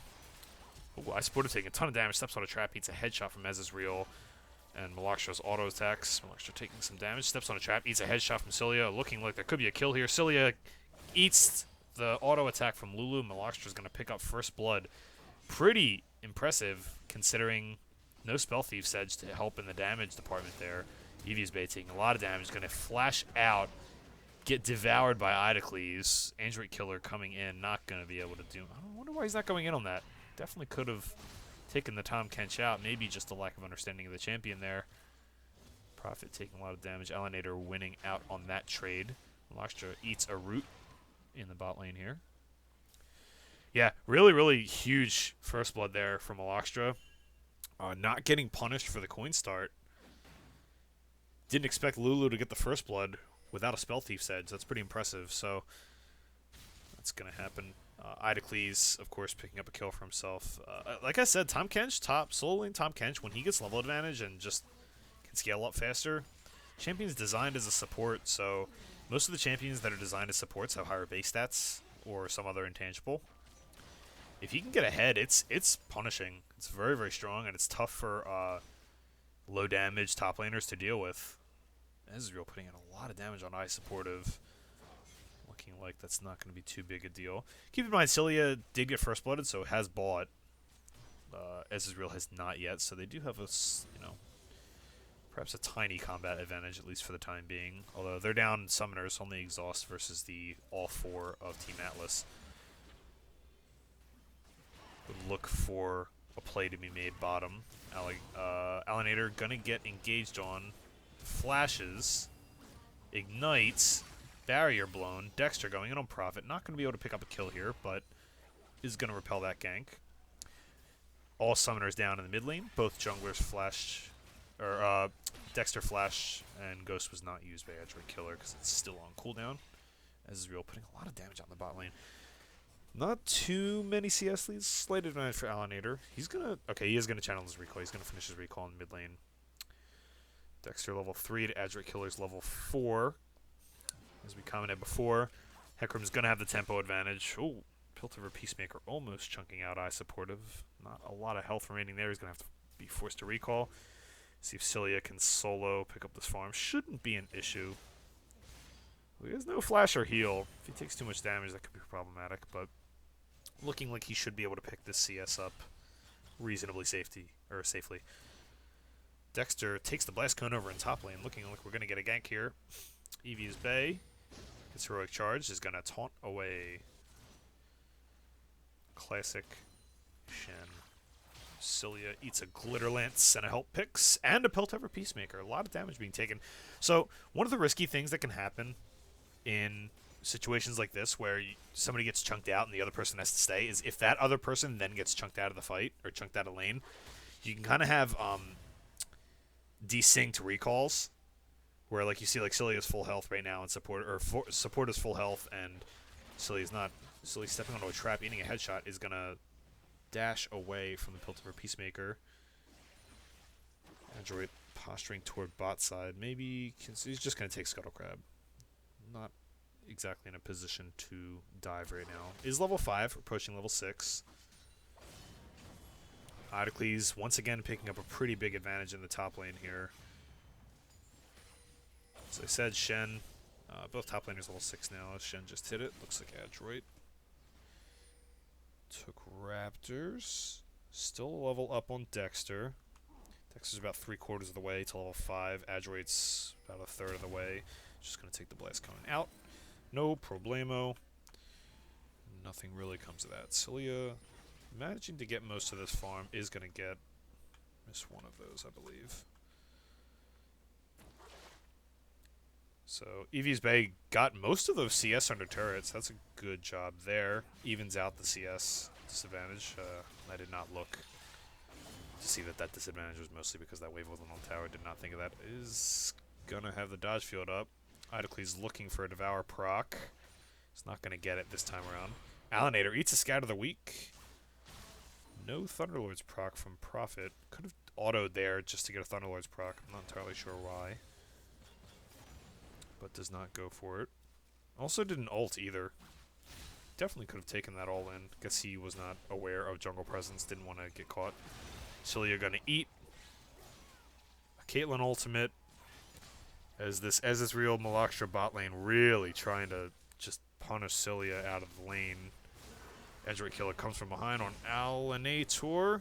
Blows the Ghost. Going to get a lot of damage. 2-person shockwave from Alienator, but it's just not going to be enough against the Syndra damage. Flash in by Eye Supportive. Root's going to miss. Malakstra's going to flash. Ezreal didn't need to heal there. Just does so just to be safe, I presume. Perhaps a wasted summoner. Eevee is Bay. Gets devoured by Idocles. Probably not a kill here, but definitely going to get some damage dealt. You see the base stats and base like health or percent max health damage of the Tahm Kench really being effective here. Eevee's Bay having a really tough time. So again, like part of the prevalence of this double rejuve bead build that you're seeing a lot of the Shen do against lanes that he gets pushed in. Ironically stops the recall there intelligently. Well, I don't know. I maybe would have let him finish the recall. You never really know in those situations. I probably would have let him finish. Then he forced the teleport. Maybe he misses a minion wave or two. Idocle's going to eat 3 tower hits. I think he misjudged the range just a tad there. Does have his Ignite up. There is kill pressure here. Probably waiting on Tongue Lash combo. Could get a kill. Asteroid is in topside river. Is now spotted on a pink ward that Idocles has down there. Android's just going to catch this wave. Dodges the Tongue Lash. See if they all in this with Shen ultimate, perhaps. Shen's not teleporting back. Probably smart.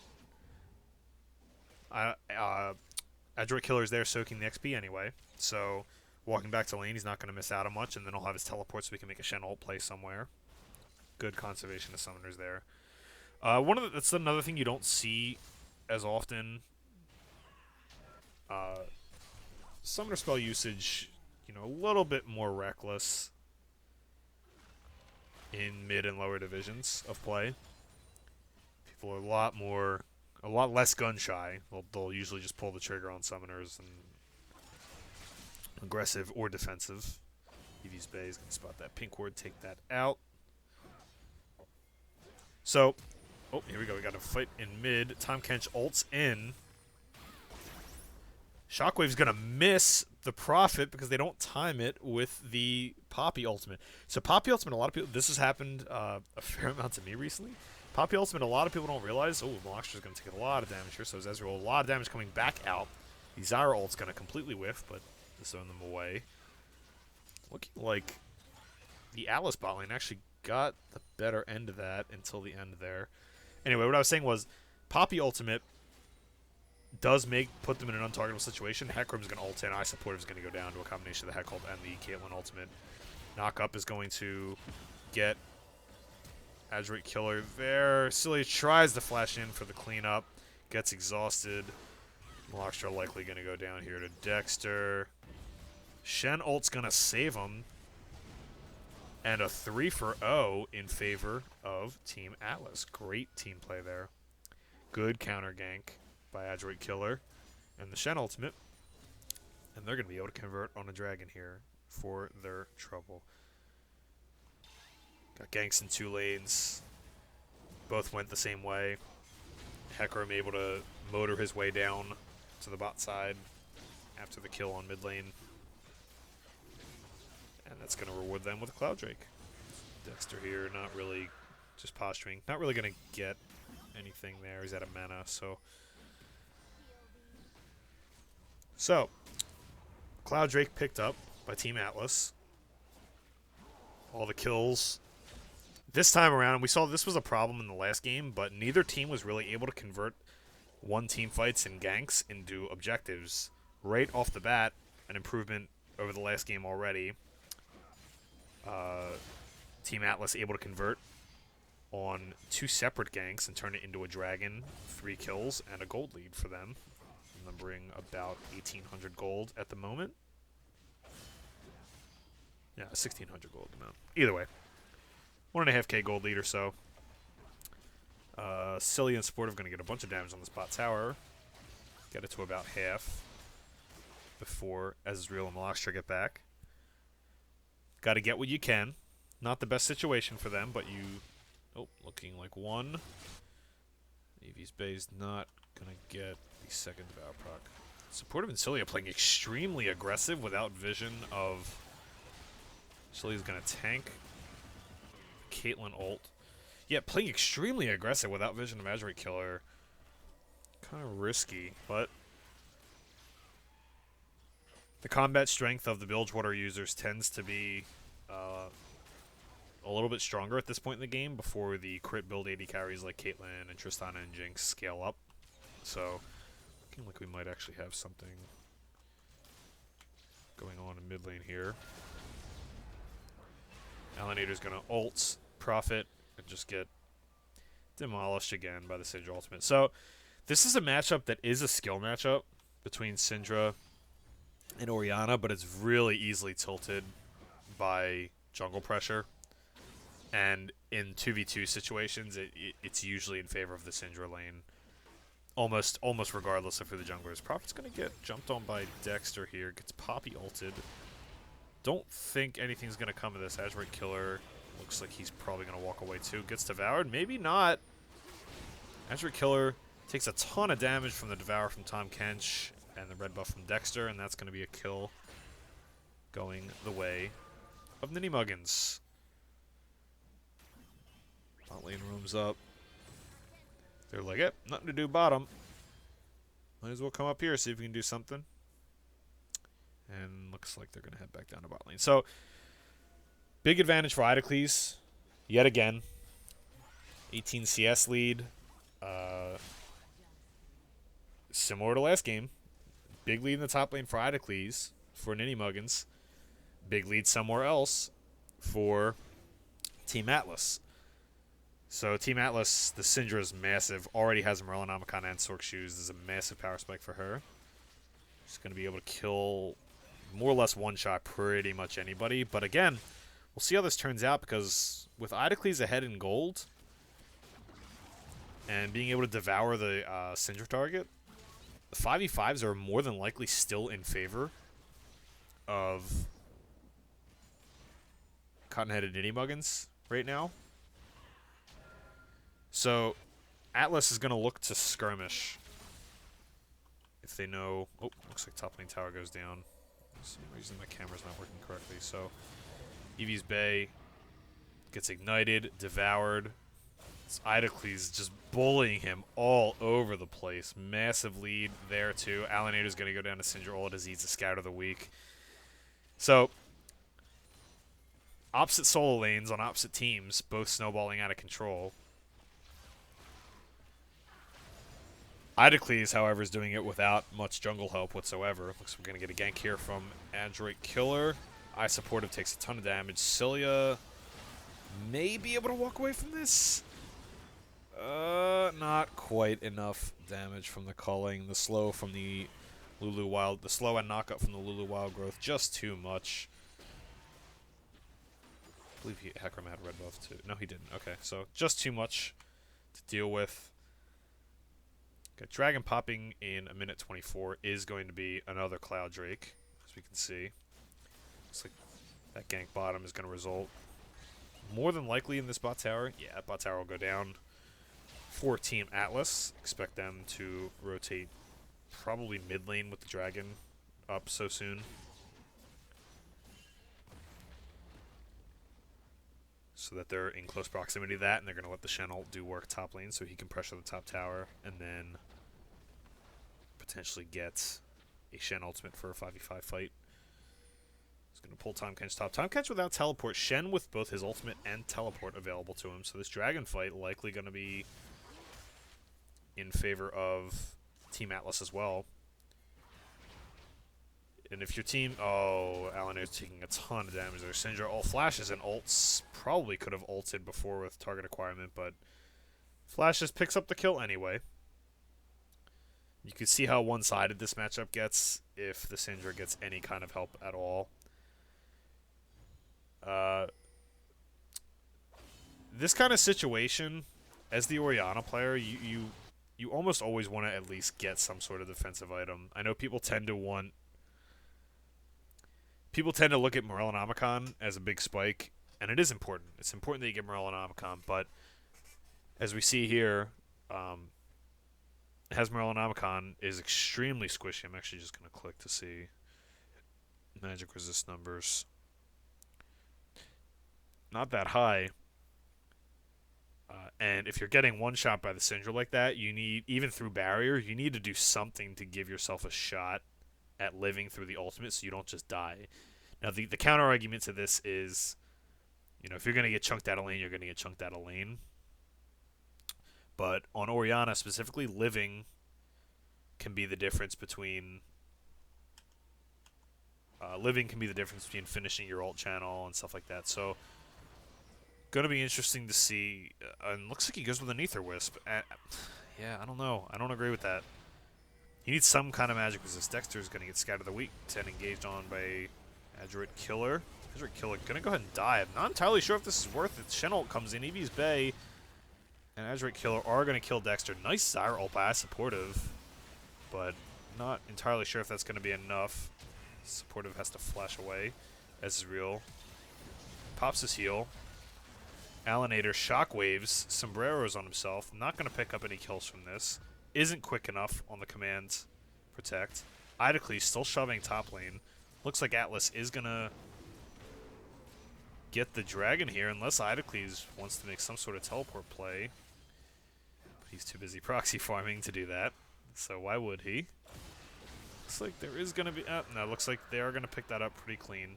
Water Drake is next. Cilia is going to go down to the Syndra ult for sure. Syndra, well, Prophet with a nice Scatter the Weak pickup on the back end of that, thanks to the good vision we have here. So, Syndra's massive. Caitlyn just hit her Infinity Edge and probably has gold in tow to spend. Idocles is massive. Gonna have to just find out if split push Tahm Kench can carry this game. Now, again, I do think if they can make this game go long, they are gonna have a decent shot in 5v5s. Idocles just gonna go down to traps here and tower shots. Can't fight two champions and a tower while getting headshotted yet. Andrew Kill is going to spot that vision ward. Going to get that. Not quite that tanky yet. He's honestly not that far off, really. Alanator's really got to respect the Scatter the Weak range right now, which he has been struggling with, has been getting tagged. Oh, dodges that one.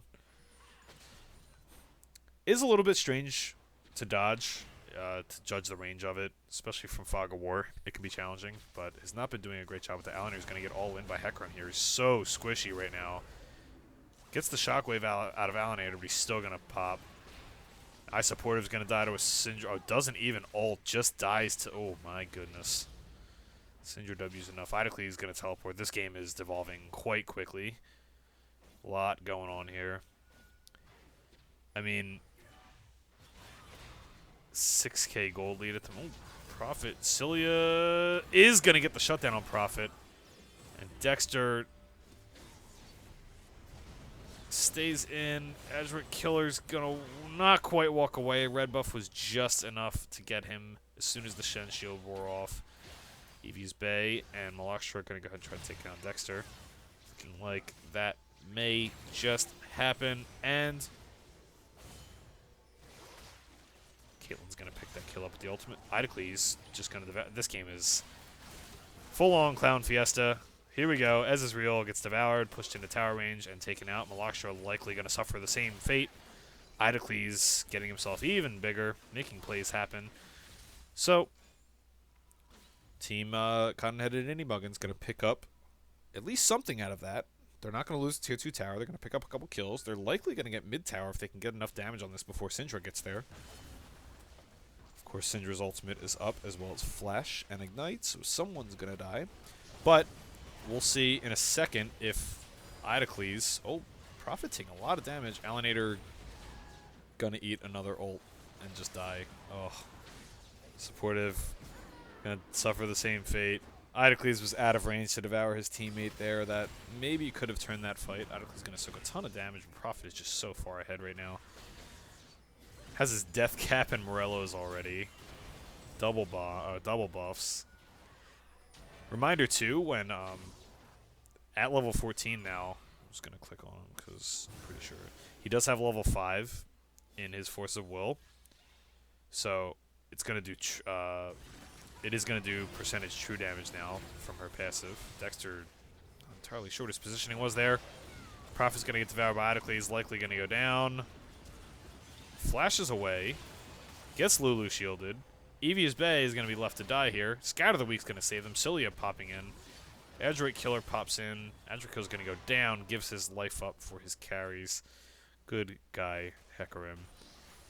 I mean, these fights should be much more lopsided than they are. There's a 5k gold lead. You have a fed Syndra. Syndra scales extremely well. Has, very smooth power curve at all points of the game. Idocles taking a lot of tower damage here. I think to finally get that tower. But we have Tiamat on Tom Kench, by the way. Oh man, I like it. Last gonna spot Idocles heading down toward bot side. Idocles really doing his best Dr. Mundo impression. Doing as he pleases. Taunt's gonna miss. Eevee's Bay. Idocles still outputting damage. Cilia. I will give this to NinnyMuggins. They're not out of this game entirely. And one of the things with Syndra in particular is that, as fed as she is and as powerful as she is, she can basically right-click. Malakshra's going to get caught, take a ton of damage from the Zyra ultimate, but not going to get popped down. Eevee's Bay and Adroit Killer going to go after Dexter and Cilia in the bot lane. Doesn't look like anything's going to come of that. Insta-flash there by iSupportive, fearing for his life against the Syndra, who had ultimate still. Looks like Idocles gonna be Idocles barely taking any damage. That's incredible.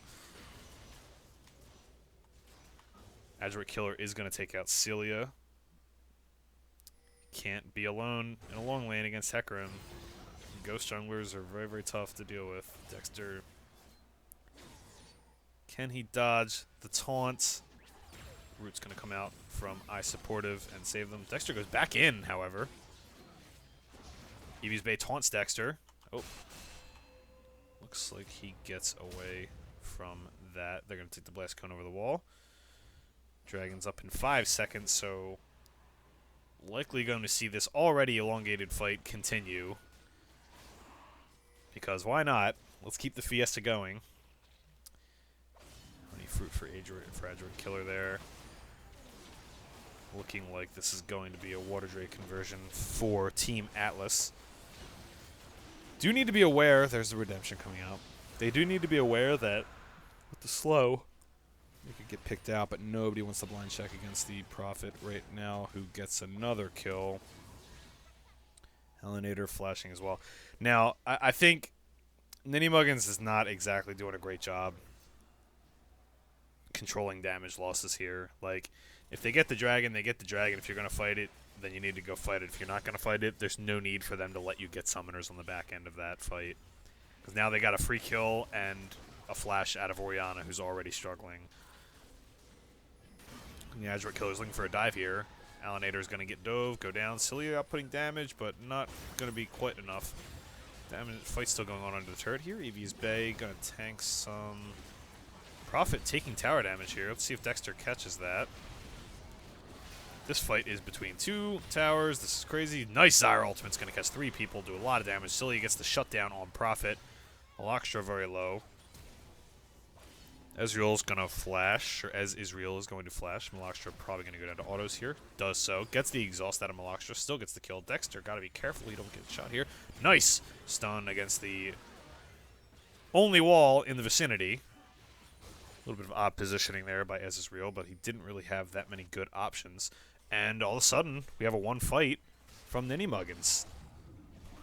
You're going to be able to convert this into a Baron, possibly. Idlecle's going to recall. Does have his teleport up.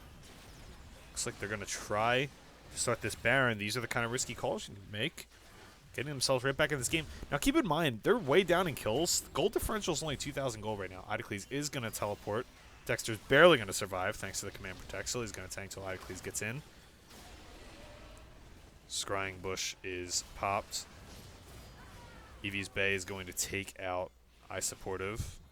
Baron's only at 3k health. Dexter's got to live here, though. Otherwise, there is no smite for this. Idlecles keeps the Baron aggro. Dexter's way too low for this fight, though. It's a good Orianna ultimate. Alienator did not pull the trigger. Adjuvant Killer's going to ult. Idlecles saves his life with the Devour. Adjuvant Killer's going to pick it up on the back end. Cilia's still alive, though. Idlecles finally goes down to Prophet. And it looks like that might be a Baron for Team Atlas now. Really, really unfortunate. They just didn't. Their carries are too far down. Just did not have the damage to burn that faster before Eevee's Bay and the rest of Team Atlas were able to get there. Atlas is going to lose top lane tower to a creep wave. Compliments of Idalise. Here comes the teleport from Eevee's Bay into this dragon. Adjuvant Killer going to get low, but the combination of shields from Lulu and the redemption probably going to keep him relatively healthy. iSupportive almost landing some harass there. Dexter going in. Baron's down to 2,500. There's the Zyra ult. Very disruptive. Red team is going to get the Baron. Dexter smites just a tad earlier. Cilia gets wall stunned by Adjuvant Killer, or gets wall stunned in front of him by Dexter. Prophet still alive. Prophet flashes, almost dies to Cilia. Not quite dead. iSupportive going to die again. Oh my goodness, so many deaths here. Cilia kiting this out. Tom Kench ult. Just going to be better safe than sorry. As is real. Oh my god, eating way too much damage from Idlecles with the Titanic Hydra. Oh man, Hydra Kench. That's amazing. He's gonna go ahead and stop the Baron Empowered recall. Diving 2 towers deep. Idlecles feeling himself right now. Oh my goodness. You don't see that every day. But maybe we should. Maybe we should see that every day. Prophet looking for a Force of Will. Gets the. You can see the impact the true damage is having on Idlecles. That massive, massive 3,500 health bar still chunked out by the Fed Syndra. Does have a Spirit Visage as well. I'm wondering if he goes for a second magic resist item. Doesn't look like that's the case. So, all things considered, I mean, Idlecles doing another great job utilizing the fact that he's so tanky that he can just be a distraction, and it's not allowing Team Atlas to get much with their Baron buff. And they've had this Baron buff already for a number of minutes, and they haven't really done much with it. Got Infernal Drake spawning in 1 minute and 5 seconds. Likely going to be going over to Team Atlas, assuming they set this vision up correctly. Alienator, I don't even know where that happened. Right here, apparently. Anyway, Edgeward Killer's going in onto Cilia. Cilia living. Cilia likely going to live here. Eevee's Bay finishes the ultimate channel. Cilia getting away. You can see the effect of this Tom Kench. Dexter holding the back line at bay on the back side of this is going to go down. Cilia outputting a lot of damage with the calling. Evia's Bay gets Lulu ulted. Wild Growth. Alienator dies almost to just AoE. Oh my goodness, the Syndra's so big. It's a shame. Cilia doing a great job avoiding damage and cutting this fight out. Is likely going to get a kill on to Azurite Killer, but his front line is just slightly too far behind. One of the weird things with Tahm Kench too is you don't necessarily want to you want a front line, but you can't like dive back line because you still want to be there to devour your allies against the Syndra ultimate and against the AoE damage that's coming in. So it's not a true frontliner. Cilia tries to flash the Scatter Weak, is going to get it, but is going to get popped immediately by the Syndra ultimate. Lockstra is going to eat some damage from these Ira plants, but it's not going to be quite enough to take them down. And oof.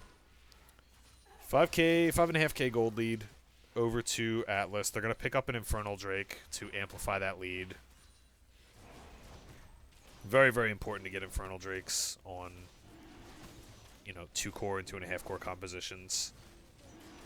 Mostly, partially because your 2 carries do need to be able to do enough damage and to keep the DPS out of the hands of the other team.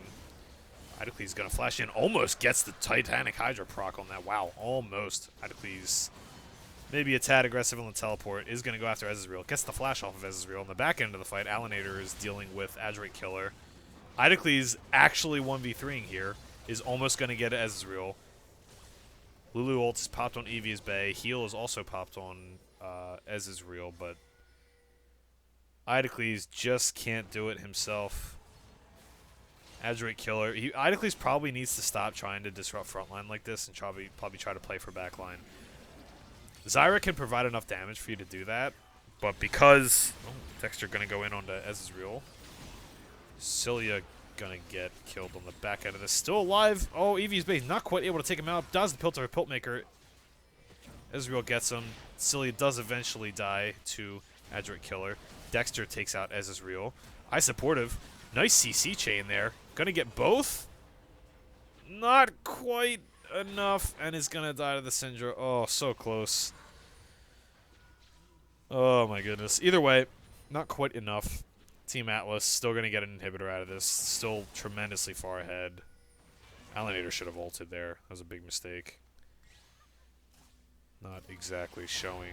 Oh, he's gonna get popped. The polymorph, the Lulu polymorph buff on the ally, giving Prophet the speed to dodge.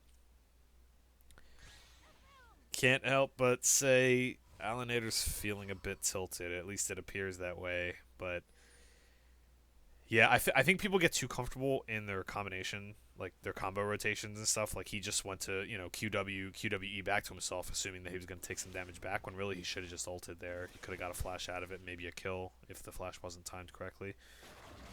Instead, immediately snaps the shield back to himself, and he probably was smacking himself in the head as soon as that happened. And then goes for the outplay anyway, and got himself killed for it. So, gold lead slowly ballooning to a larger number. Looks like we got a 7k gold lead now for Team Atlas. Azurite Killer going to pop in onto Cilia, but he's 1v3 by himself. Possibly a kill coming in here. Going to take a bunch of damage from the calling. Not going to take him out, however. Cilia's doing good work. Outputting a lot of damage. Has the rapid fire cannon. Has the Black Cleaver, Blade of the Ruin King combination that we're seeing a lot now. Dexter looking for an engage on Prophet here, possibly. Doesn't appear that that's going to happen. Odds are against NinnyMuggins right now, but they do scale quite well, and eventually, if Alienator can get some more gear, they are going to have the AoE damage to win these fights, assuming Tahm Kench gets a good devour on the Syndra target. Let's see, we've got Infinity Edge, Bork, Last Whisper on Caitlyn. Looks like he's building into either a Mercurial Scimitar or maybe a GA. Not sure which yet, but we'll find out shortly. Oh, not a Mercurial Scimitar, it's just a GA.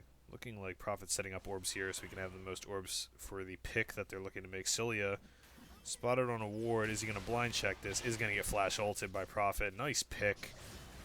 made by Team Atlas. Let's see if they can convert a Baron off this. Eevee's Bay taking a ton of damage. Is going to go down. Still top laner for carry is a reasonable trade. Profit. Supportive just going to get blown up by Hecarim and Force of Will from Syndra. Should be a tower, maybe an inhibitor, maybe a Baron, maybe all three. Tower so far.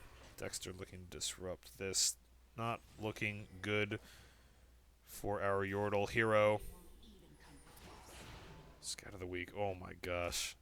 Just Scat of the week, taking about a quarter of Dexter's health. And Dexter, mind you, has a Spirit Visage, a Negatron Cloak, and Merc Treads. Profit is absolutely massive. He's level 18. Is going to get...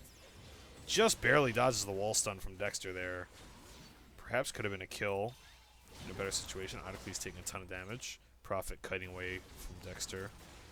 Idocles is eventually going to go down here. Does fall to Adroit Killer. Dexter on the back end of this fight. It's a Syndra. Flash Glitterlance misses. Profit is going to end up picking the kill up.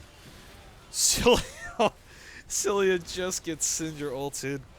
That's likely going to be the game here from Team Atlas. 20 kills on the Syndra. It's pretty tough to beat that. I mean, Alienator just could not do the correct damage control. Misses the ult. Desperation. And that's going to be the game heading over to Team Atlas. A much more decisive closure. Much bigger snowball this time around. Wow. Alright, Prophet. Alright, you got it. 23 and 8 on the Syndra to finish the game. My goodness. I'm going to look at the damage for this one. Syndra dealt 45,000 damage in a 37-minute game. Actually, sort of low, all things considered, but impressive nonetheless. Idocles dealt the most damage on his team, as Tom Kench. Idocles, again, putting up an admirable performance. It's just not enough this time around. Wow. So, I believe that's 2-0 for Atlas.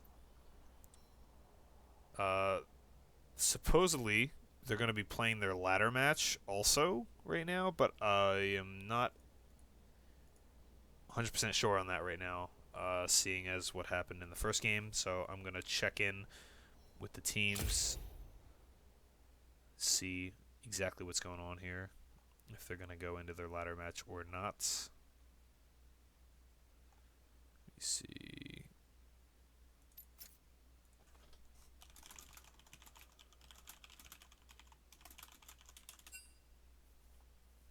Just going to double check here before I sign off, because if this is happening, then we will cast it. If not,